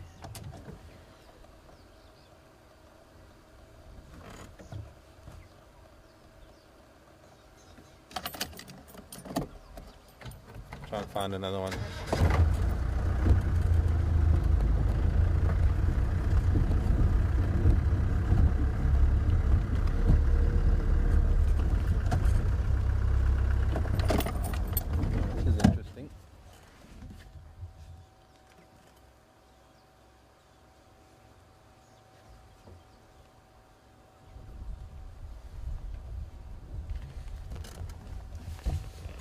Must be maybe a bark spider.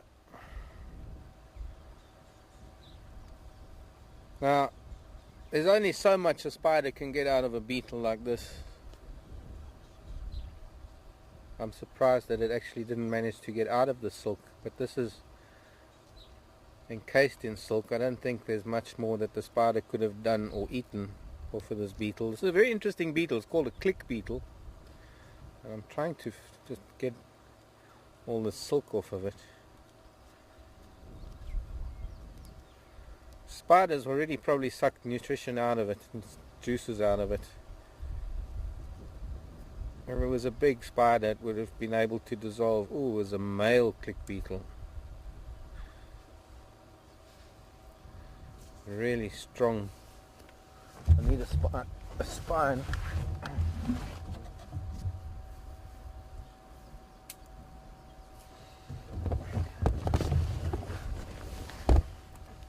Ought to help. The silk is so strong.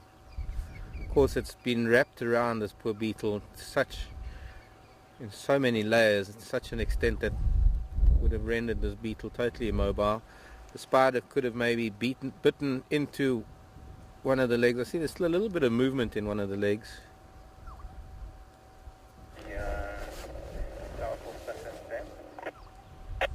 Sure. I don't want to damage any of the beetle, but the spider silk is very strong.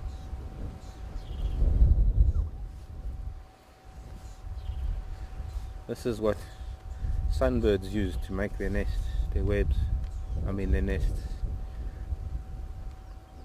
Amongst other birds too, actually. Other birds also use silk.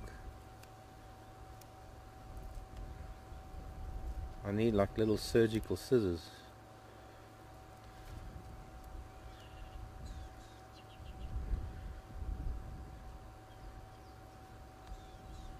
Only one, both antennae are here. I'll say only one antenna. I don't know if you can see this antenna. Very feathery. Can you see that? Almost looks like a wing.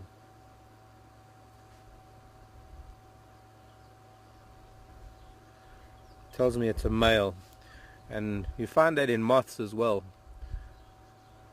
The males have very, very feathery antenna, and that allows them to pick up the pheromones of the female, the scent of the females.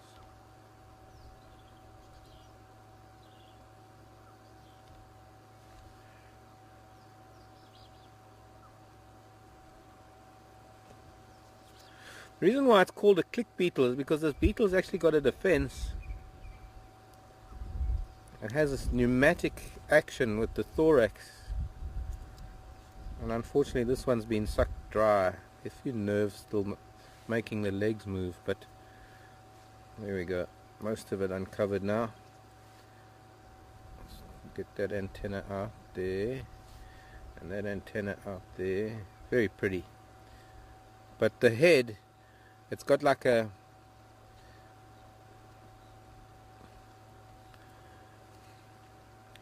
locking mechanism between the head and the thorax, and it can, I don't know how to quite explain it, but it makes a very loud audible clicking sound, and it throws its thorax forward. That's just between the thorax and the abdomen, not the head. And that makes a very loud audible click. And what it does is it's able to actually flip itself over if it's on its back, and also when it's in the jaws of an animal or it's being caught by something, it can click, and that sometimes is enough to discourage the animal from eating it. But I can see the legs twitching a little bit, so maybe there's still venom acting on the nervous system of this poor child. But they're a really beautiful beetle. Can't really see it too much in the shadows. Almost a bronze finish.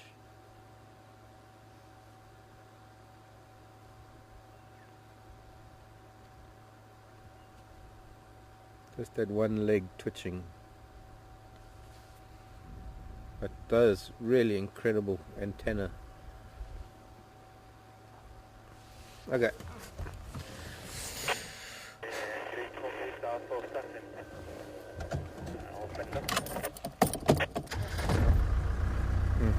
My earpiece again.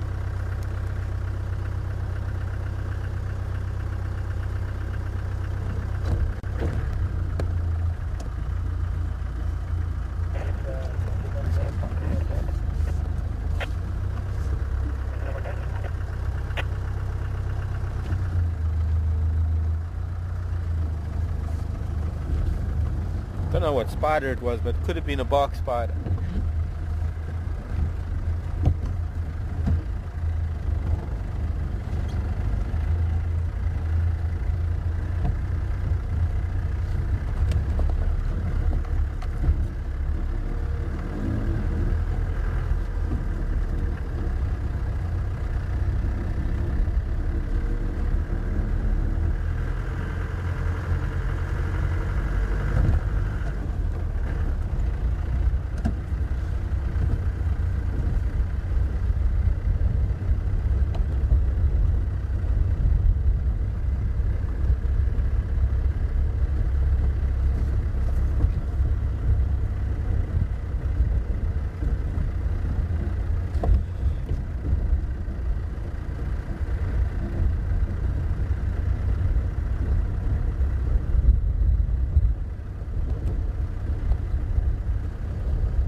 From coming?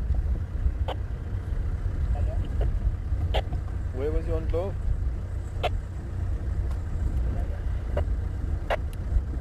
Confirm you didn't blow earlier?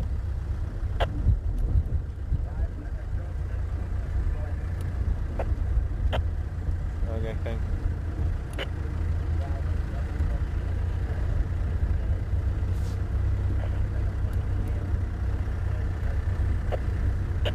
There you go.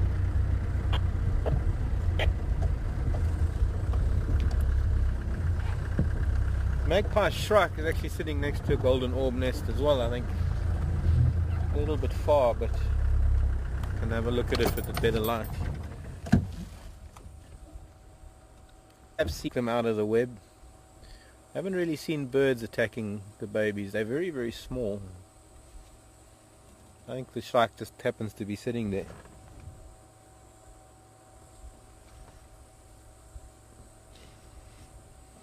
That's quite possible by this afternoon all those spiderlings will be gone. And they give off a strand of silk that is lighter than air, and especially in this kind of a climate, this kind of temperatures, with this warm air, it lifts them off and they fly away. It's called ballooning. And of course they're likely to catch on the nearest tree unless they go very high.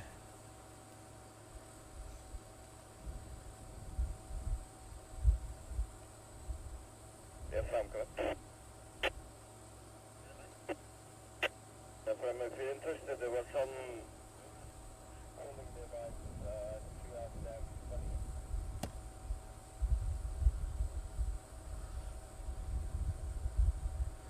down. I think the shrike's just using that as a perch to hunt in the grasses. I'm not concerned with the spiderlings at all. Yeah, off it goes. Just flew into the grass to catch something.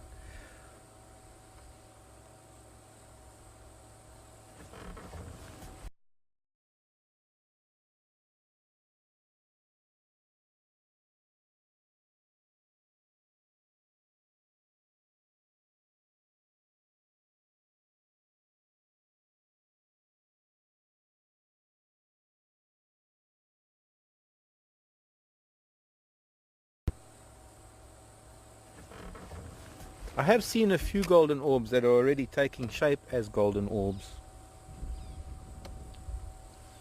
That's interesting. Still within sight of that nest, only further back.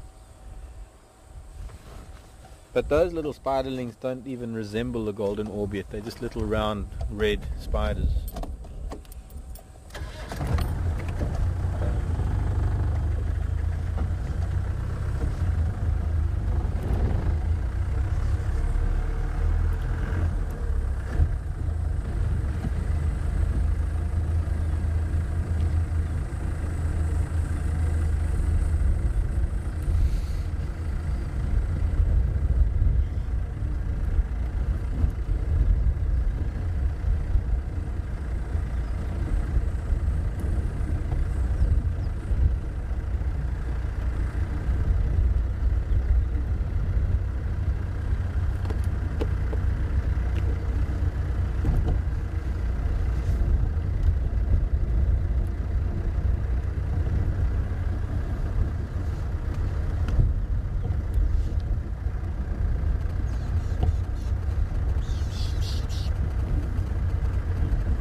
Okay, copy. I'm here about 10 o'clock now.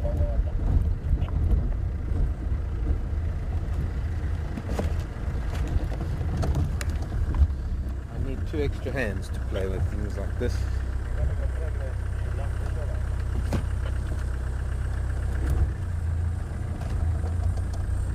I don't know.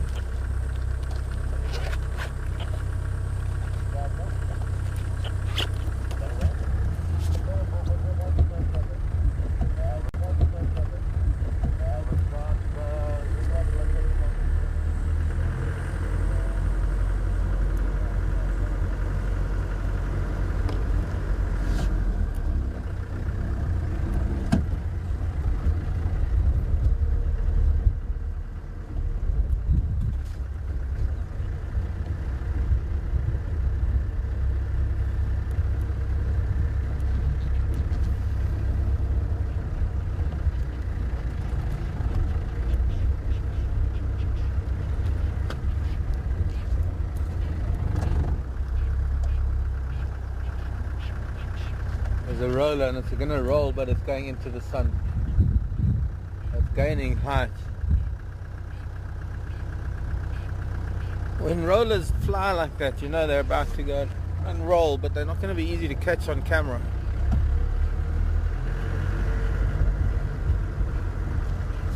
They fly very high, they circle, and they get to a particular height, and then they start doing rolls.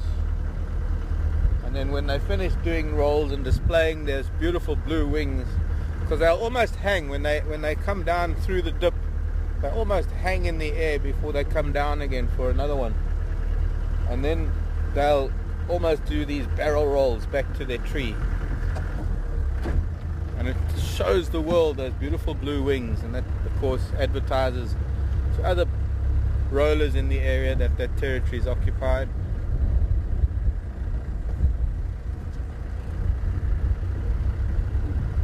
See if we can catch that one of these days on camera. It's not going to be easy, but we can try. Unfortunately, he was doing it into the sun, so it made it very difficult.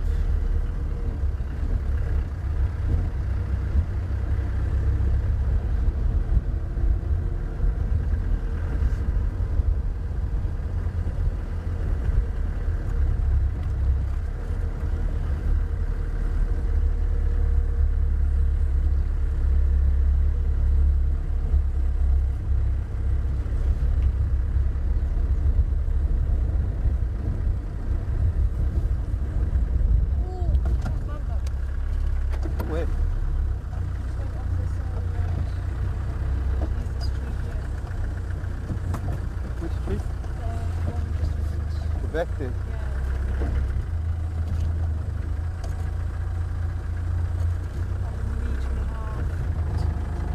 Oh, I just seen a black mamba. Of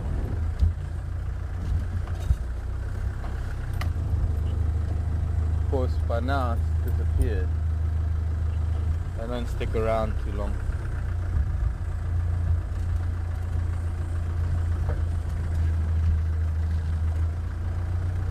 That got my attention, got your attention. Yeah, you must have just been by this little bushy here. Must have been here, you say? Yeah, because I saw him go that way. Oh well. Definitely a black mamba there. With the amount I've been forgetting to carry on counting the number of snake tracks that have been on the road, and with that many snakes moving around, I thought we're bound to see one. And I guess I wasn't looking in the right place the moment that we saw that one. But they're very sensitive creatures.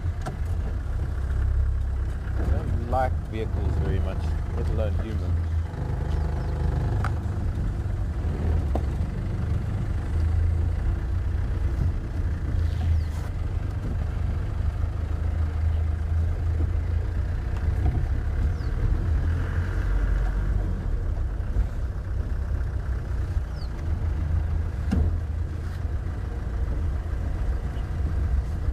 Sometimes a mamba will climb into a tree when it's disturbed.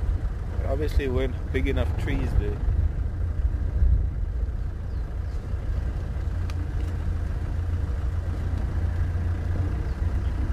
I've been looking for lizards, I've been looking for snakes, been looking for tortoises, looking for any reptile really. It's the kind of day where you're going to see them. But it's already warm, so they're already fast moving.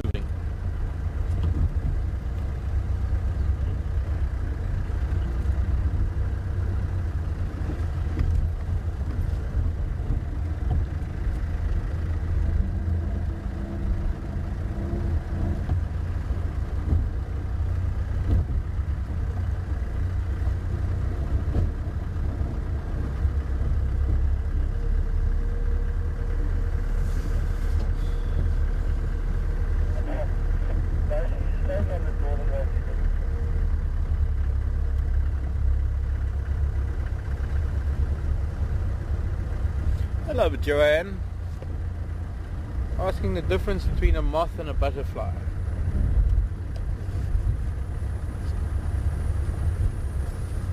Well, that's not a very fine line, Joanne. Moths and butterflies belong to the same family. In the same way that ants and bees and wasps belong to the same family, pretty much.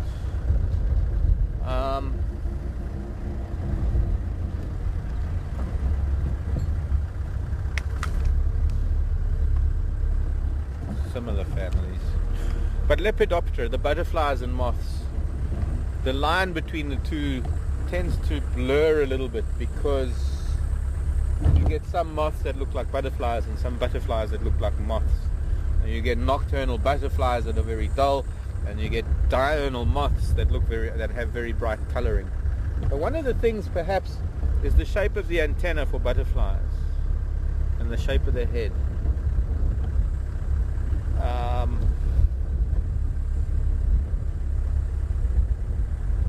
I've got the wings of a moth that, well, it's only the wings, but when you see the actual moth itself, if you Google Saturn moth,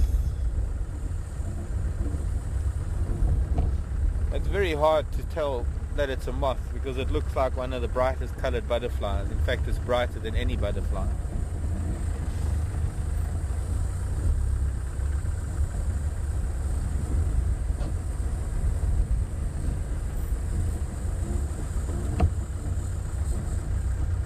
But that's sort of at the line where moths and butterflies start becoming very similar. You also get the extremes where there are butterflies that and moths on the other side of the scale that are very distinctly moth-like and very distinctly butterfly-like, and that is the moths that have the very distinctive triangular shape.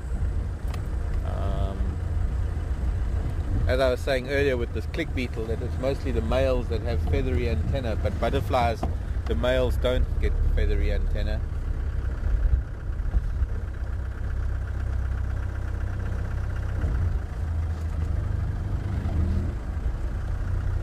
Well, I thought maybe a second trip past Biffles Dam might be something different, but still the same as it was earlier.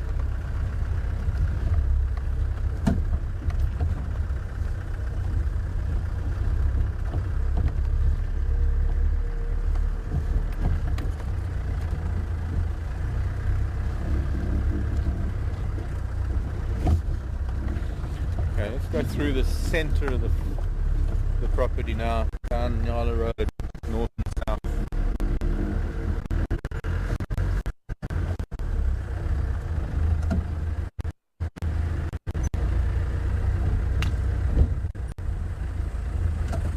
Okay, I've got a red-billed hornbill in front of me that's got something in its mouth, in its beak. It doesn't eat it, it's likely to take it to a nest.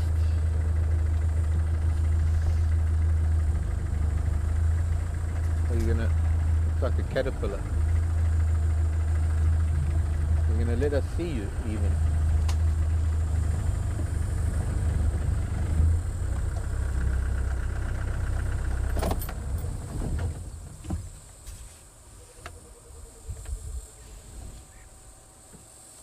I think it might be eating it. It's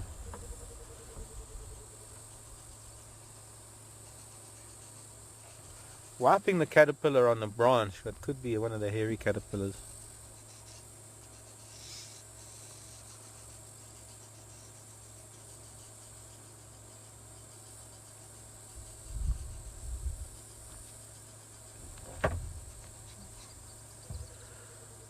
Mate trying to muscle in. Alright, I can try and go back. Tara's having a bit of an awkward angle to film at the moment.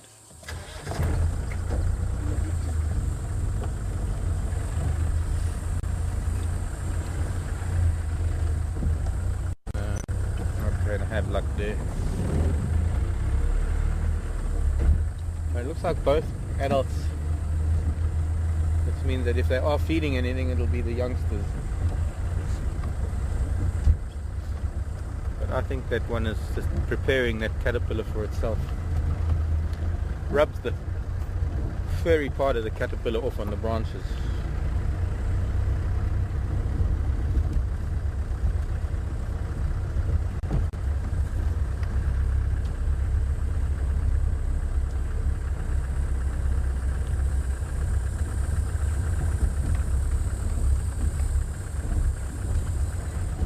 Oh, gee, Deborah, what hawk moth species do we most often see?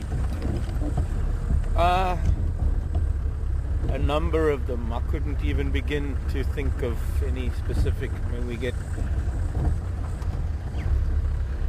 hawks and false hawk moths. Even the big emerald hawk moth. I haven't found the death's head hawk moth here. I have found them in East Africa though.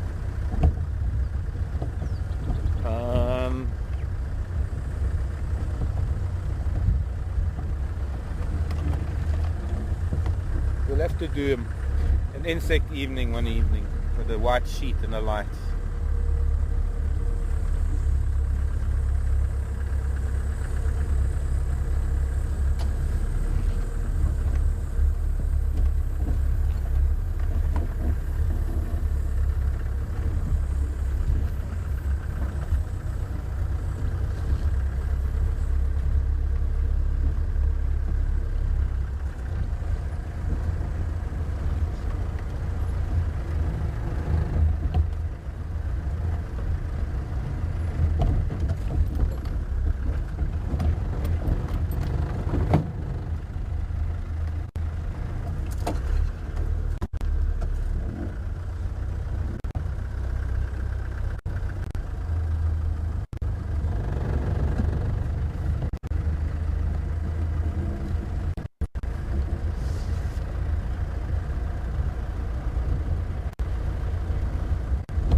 They'll be able to get into those golden wall quite easily. Here's a nest that's still full. Can you see it all right from there? This Was it one here. blocked? Was it blocked by branches? Where No, you're well, looking that right one, in, or this one here. And there's that one that's I think further we've back. got a branch. Can you move back slightly?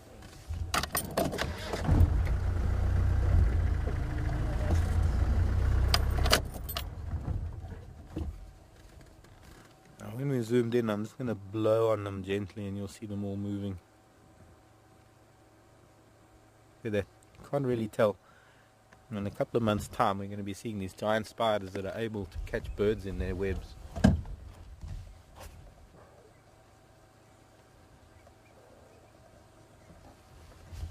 I don't know if you saw them moving. Yeah, a little bit.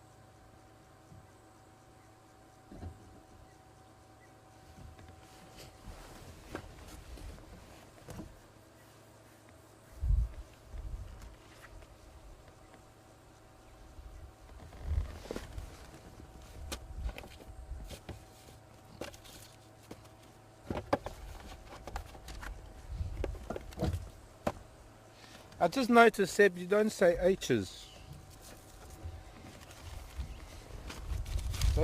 Isn't there the letter H in the French language?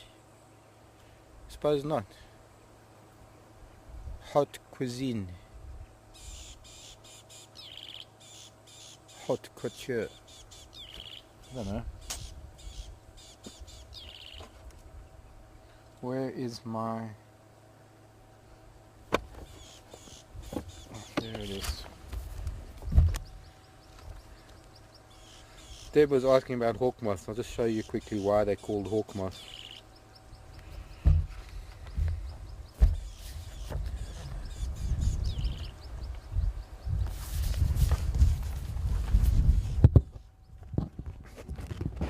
Actually, I suppose I don't really know why they're called hawk moths, other than the fact that they have a very distinctive delta wing shape. Known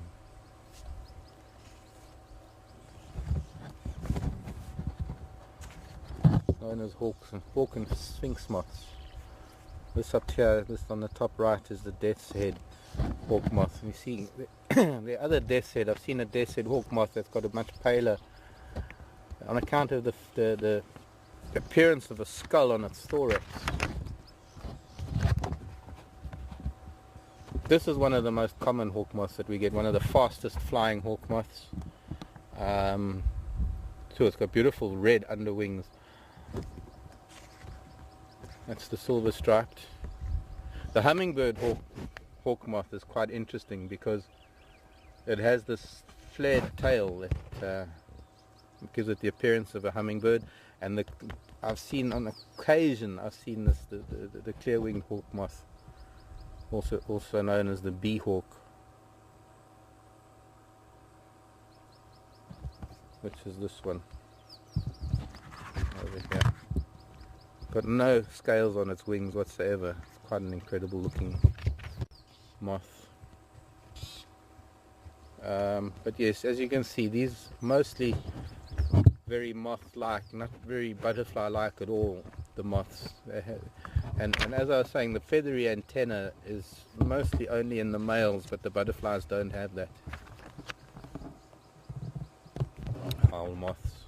These are the diurnal moths, the false tigers. We've seen some false tigers recently, very colorful.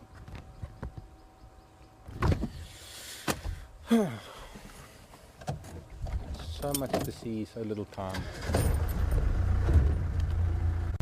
But with summer wearing on, and hopefully with more rain coming, it'll improve the insect life. At the moment there are few insects at night. By no means the crowds and clouds of insects that we get in the height of summer during the middle of the rains.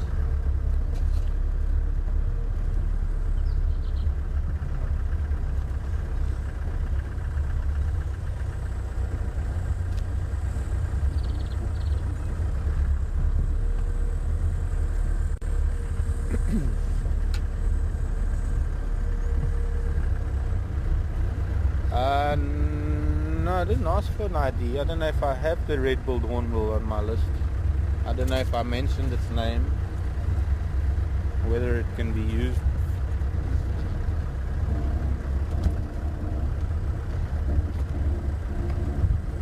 Well, thanks anyway, Amber, IDing the red-billed hornbill. I don't know if I can take it because I don't know if I said it or not. Pardon? Tara remembers me saying it.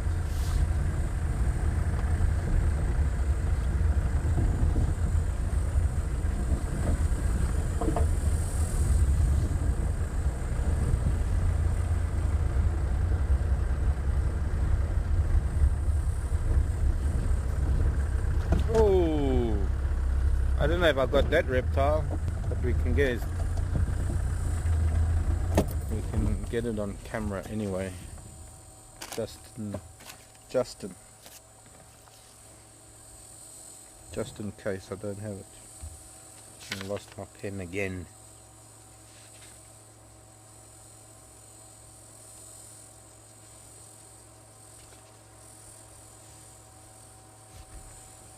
Eating green grasses.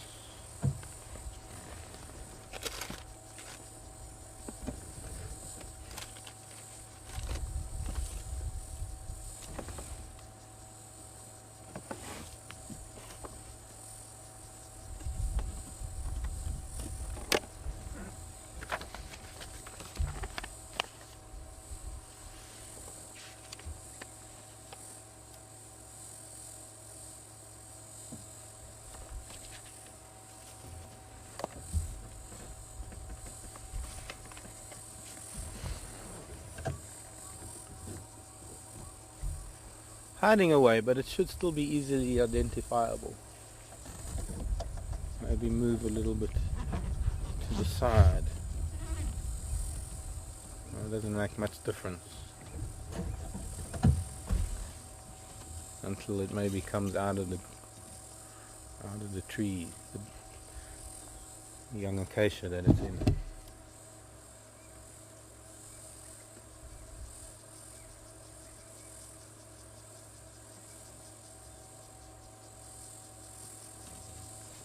Quite a large specimen, not as big as they get. They do get about twice that size.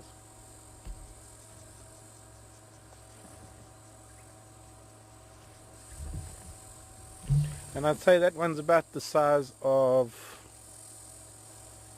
a bit smaller than a football.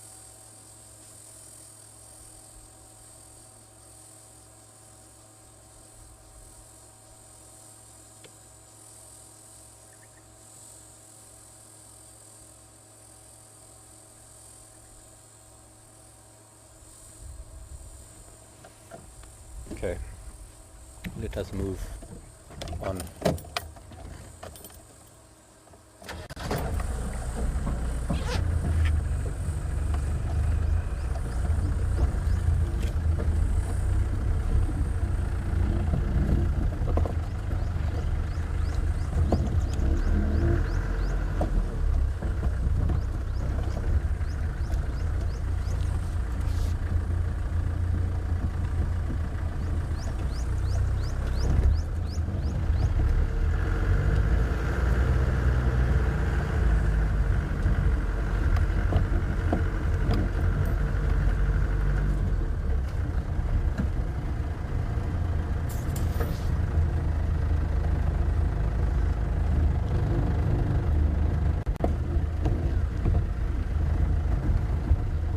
can walk eagles flying. Birds are shouting at it.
Oh, it's hot already.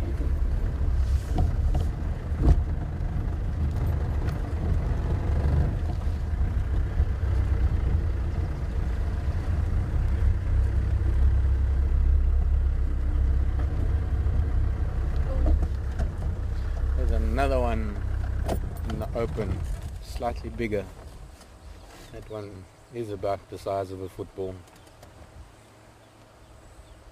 If you take the top half of a football,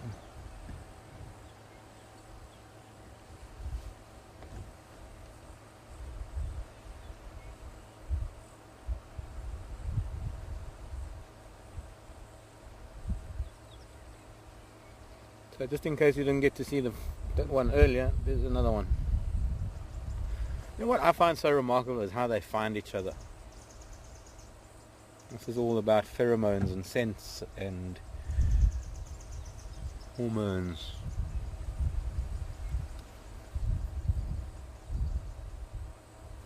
That's still a remarkable thing, that they manage to find one another to be able to procreate, make little ones.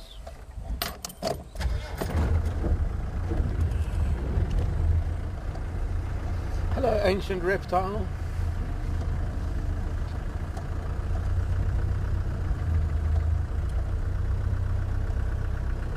Goodbye, ancient reptile. Take care. I think you're expecting rain, no? Not today. Maybe tomorrow.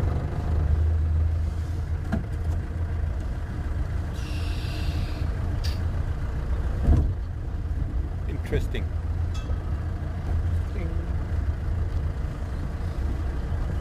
Interesting.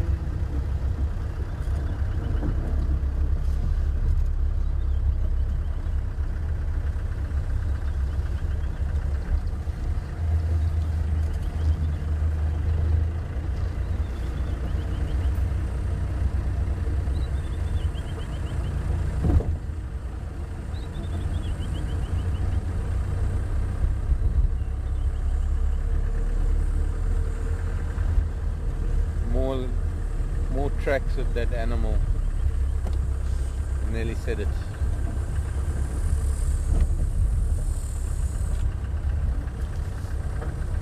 That reptile.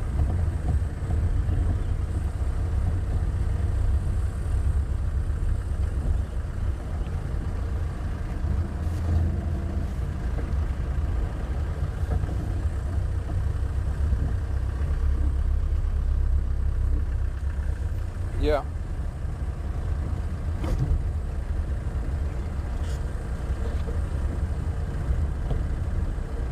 Yeah. Another Mudgy came back with leopard tortoise.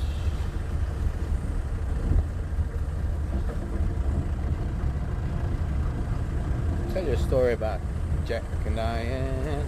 Well, Jack also and Diane also came back with the leopard tortoise, and Amber. Two American kids growing up in the heartland. Jack said, "I want to be a football star." forget. Sorry, it came to mind because we have Jack answering and Diane answering, and I don't think Jack really knows Diane. But I did enjoy that song when it came out. Who was it? It was John Mellencamp, or it was John Cougar Mellencamp at the time, aka John Cougar, aka John Mellencamp. Don't know, what does he call himself now? Just John Mellencamp.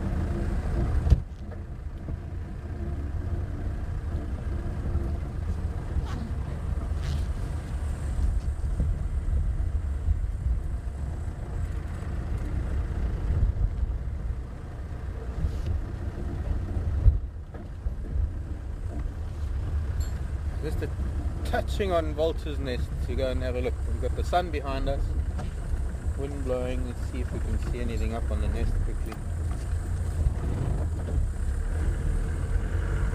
Oh, from here even, although it's quite far. I think that might even be little one. Definitely little one. Look at that. I think that's the first good view we've had of this child.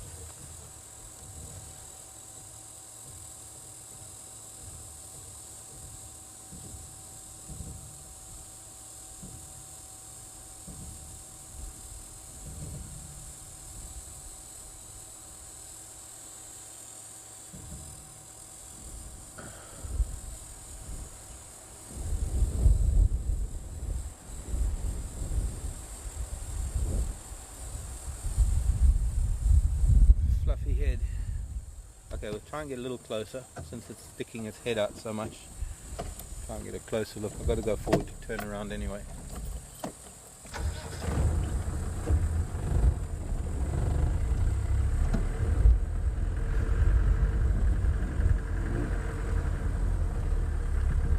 And see, from this angle the leaves start getting in the way.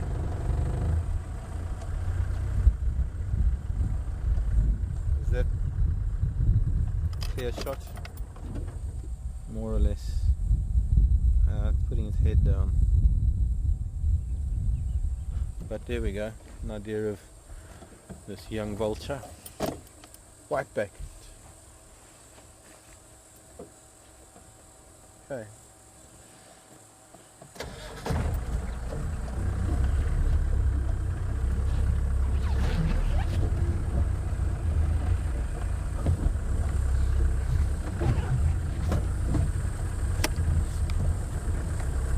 Anyone with English?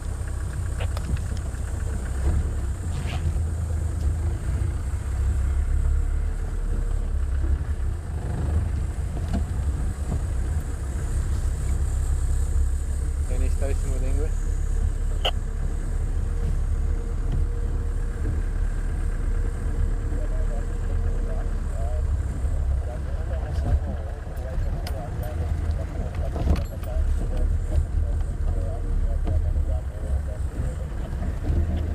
Thanks.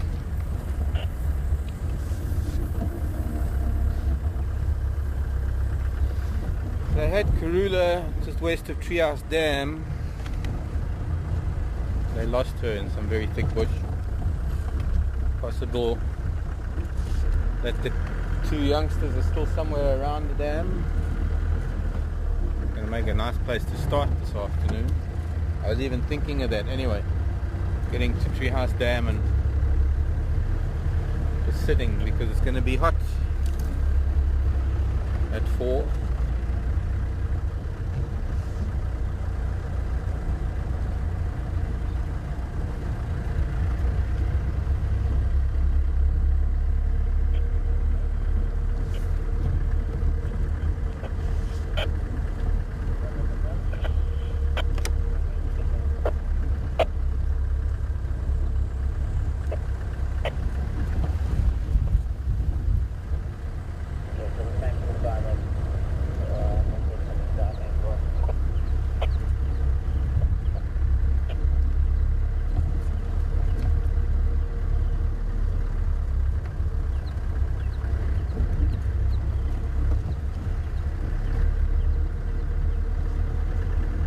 beware low-flying dung beetles. You don't want to be driving one direction at the same speed that a dung beetle is flying in the opposite direction in an open vehicle and have a head-on collision. I mean literally head-on, head-to-head. I've had dung beetles fly into my face. Oh, stop! Stop! You ran over towards us. Nearly. Oh, I did. You actually touched him. Yeah, I did touch him with my tire. But I just saw something brown as I went to the left. But I was trying to avoid a dung pile with a dung beetle in the road. And, well, I did nudge it. But I didn't hurt him or her. Lovely big leopard tortoise. Third one this morning. And I've seen lots of tracks. Sure. It's funny, that caught, as I was swerving to the left for that dung beetle, I just saw something brown. Looks like a big male. See how much lighter this one is than the other one. I mean, that other one we just saw now, the previous one, was much more mottled. This one's bigger and older and less colourful. Sorry, Ofutsu, did I give you a fright? Yeah, I was concentrating on the direction that dung beetle was going, and it shows. Got to be careful with these things this time of year.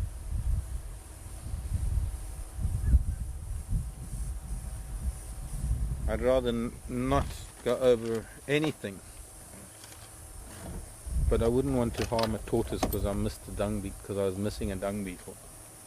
I think there are more dung beetles than tortoises. Okay, now it's safe to proceed without endangering anyone's life. Bye bye, tortoise.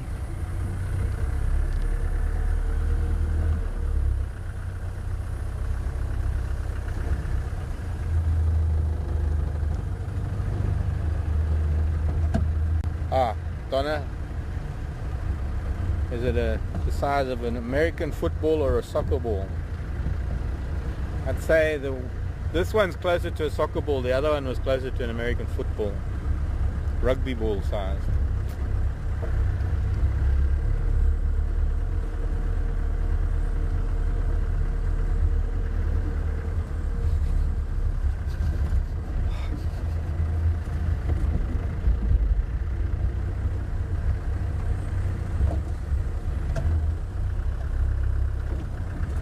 Easier trot. Easier trot. Tortoise.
Elephant Skull. We're heading up to Treehouse Dam just in case we can see one of the youngsters if they're around before the end of drive. End off where we might start off, or end off where we start up later today for some continuity.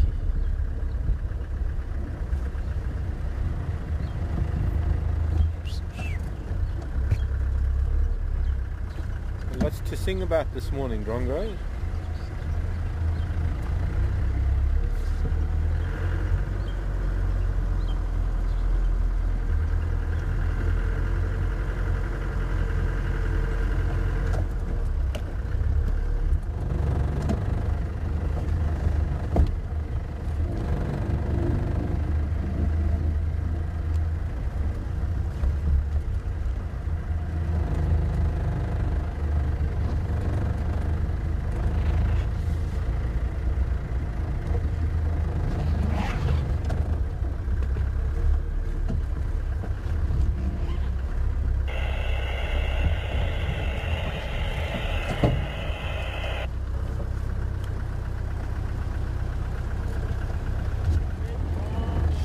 Good morning. How are you? Good, my man. Good. Kurla is getting wet. Yeah. And one people? I'm putting the dam. Oh, okay. Hello. Aren't you lucky? On the road. Wonderful. Yeah. Enjoy your day. Have a nice day.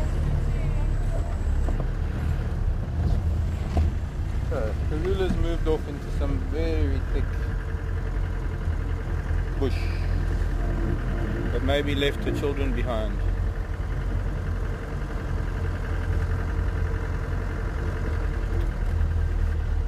No one babysitting today.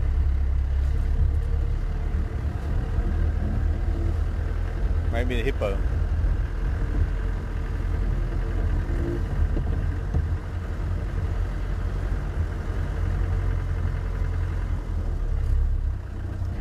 Station at Treehouse Dam.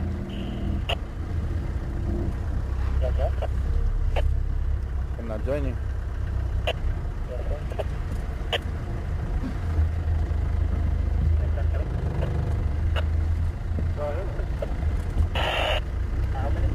How many?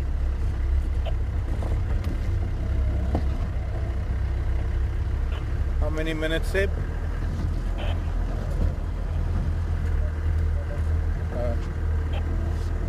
Haven't heard any beeps out of the inverter.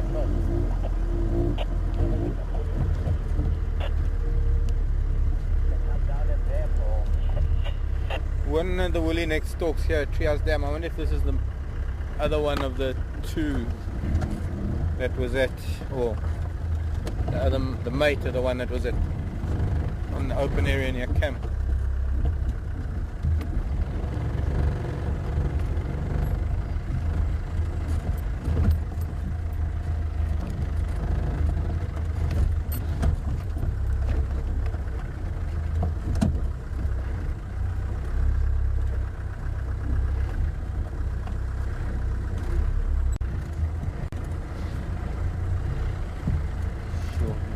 Be able to get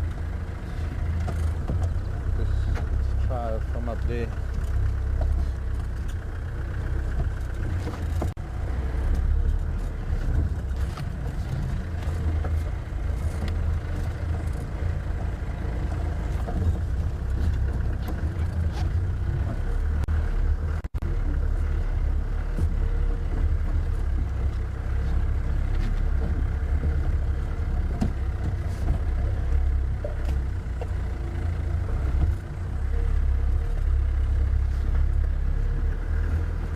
Angle's not going to be great, and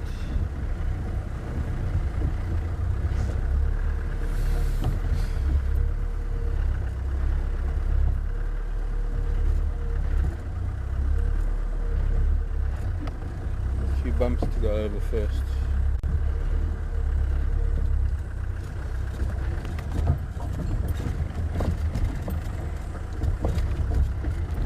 Went off to our right somewhere.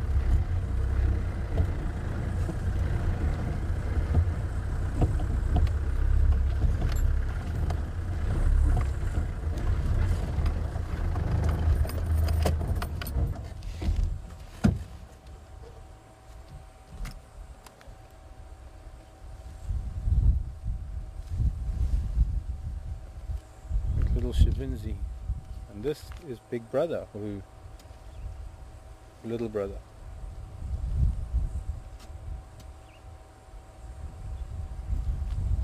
And she's gone off to find some other shade.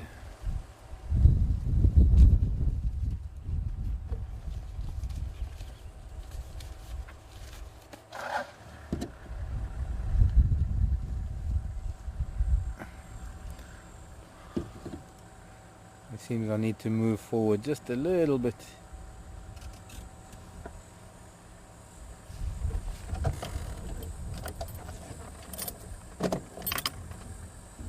Let's wait for Texan to move off. Hello.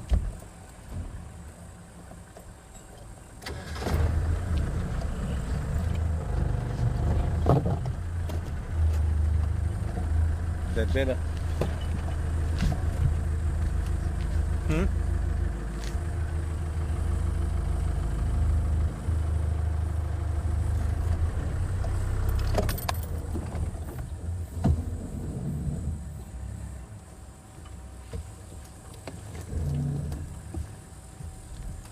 Ow.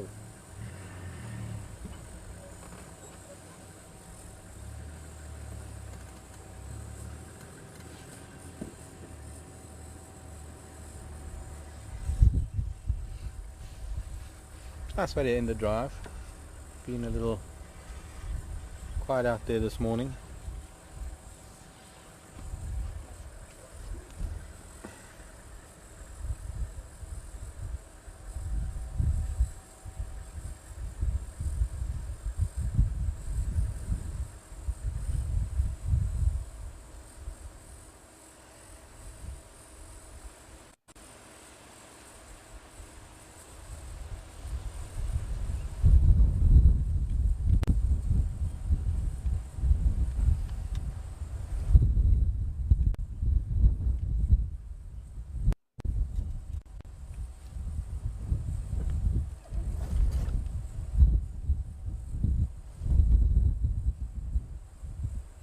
Looks like she's heading up towards the road.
Probably only a few days away, about a week away from their first birthday.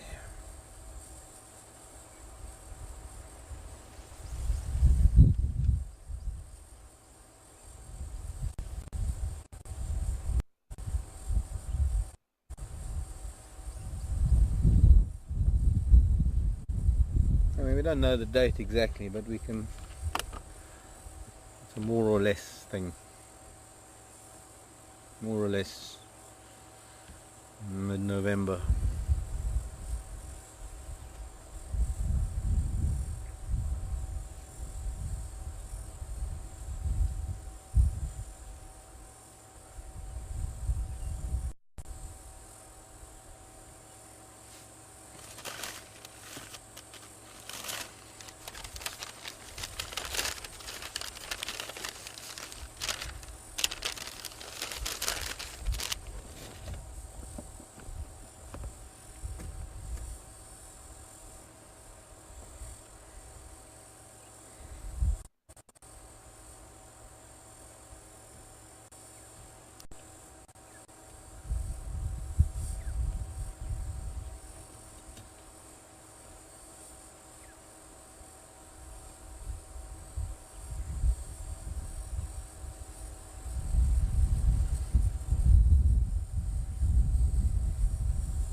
can't be assured of this, but I'm thinking that if it's going to be a very hot day, that they will stay around this area today until later this afternoon, unless of course Karula has some success wherever she's gone, in which case she might come back to fetch them.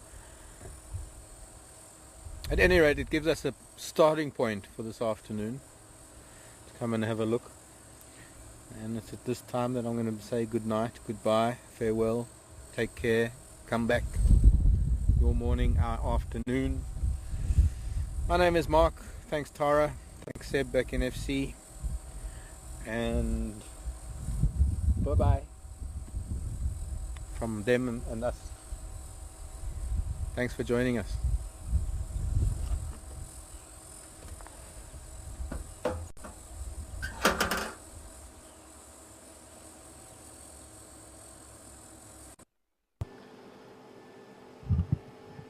Good morning, everyone. Sebastian here in Final Control. Well, I hope you all enjoyed the drive. Nice to end up with Xivambalana. Always good to start or end up with a Leopard, eh?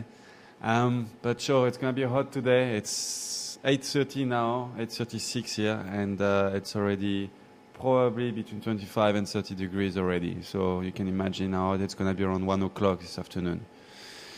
But anyway, I hope you'll join us again at 4 o'clock Central African time. And Mark will be presenting, Tara will be on camera, and I'll be sitting here in Final Control. So from myself and everyone here at Juma, wish you a good night or a good day, depending where you are in the world. And we hope that you will be joining us again later. Bye for now.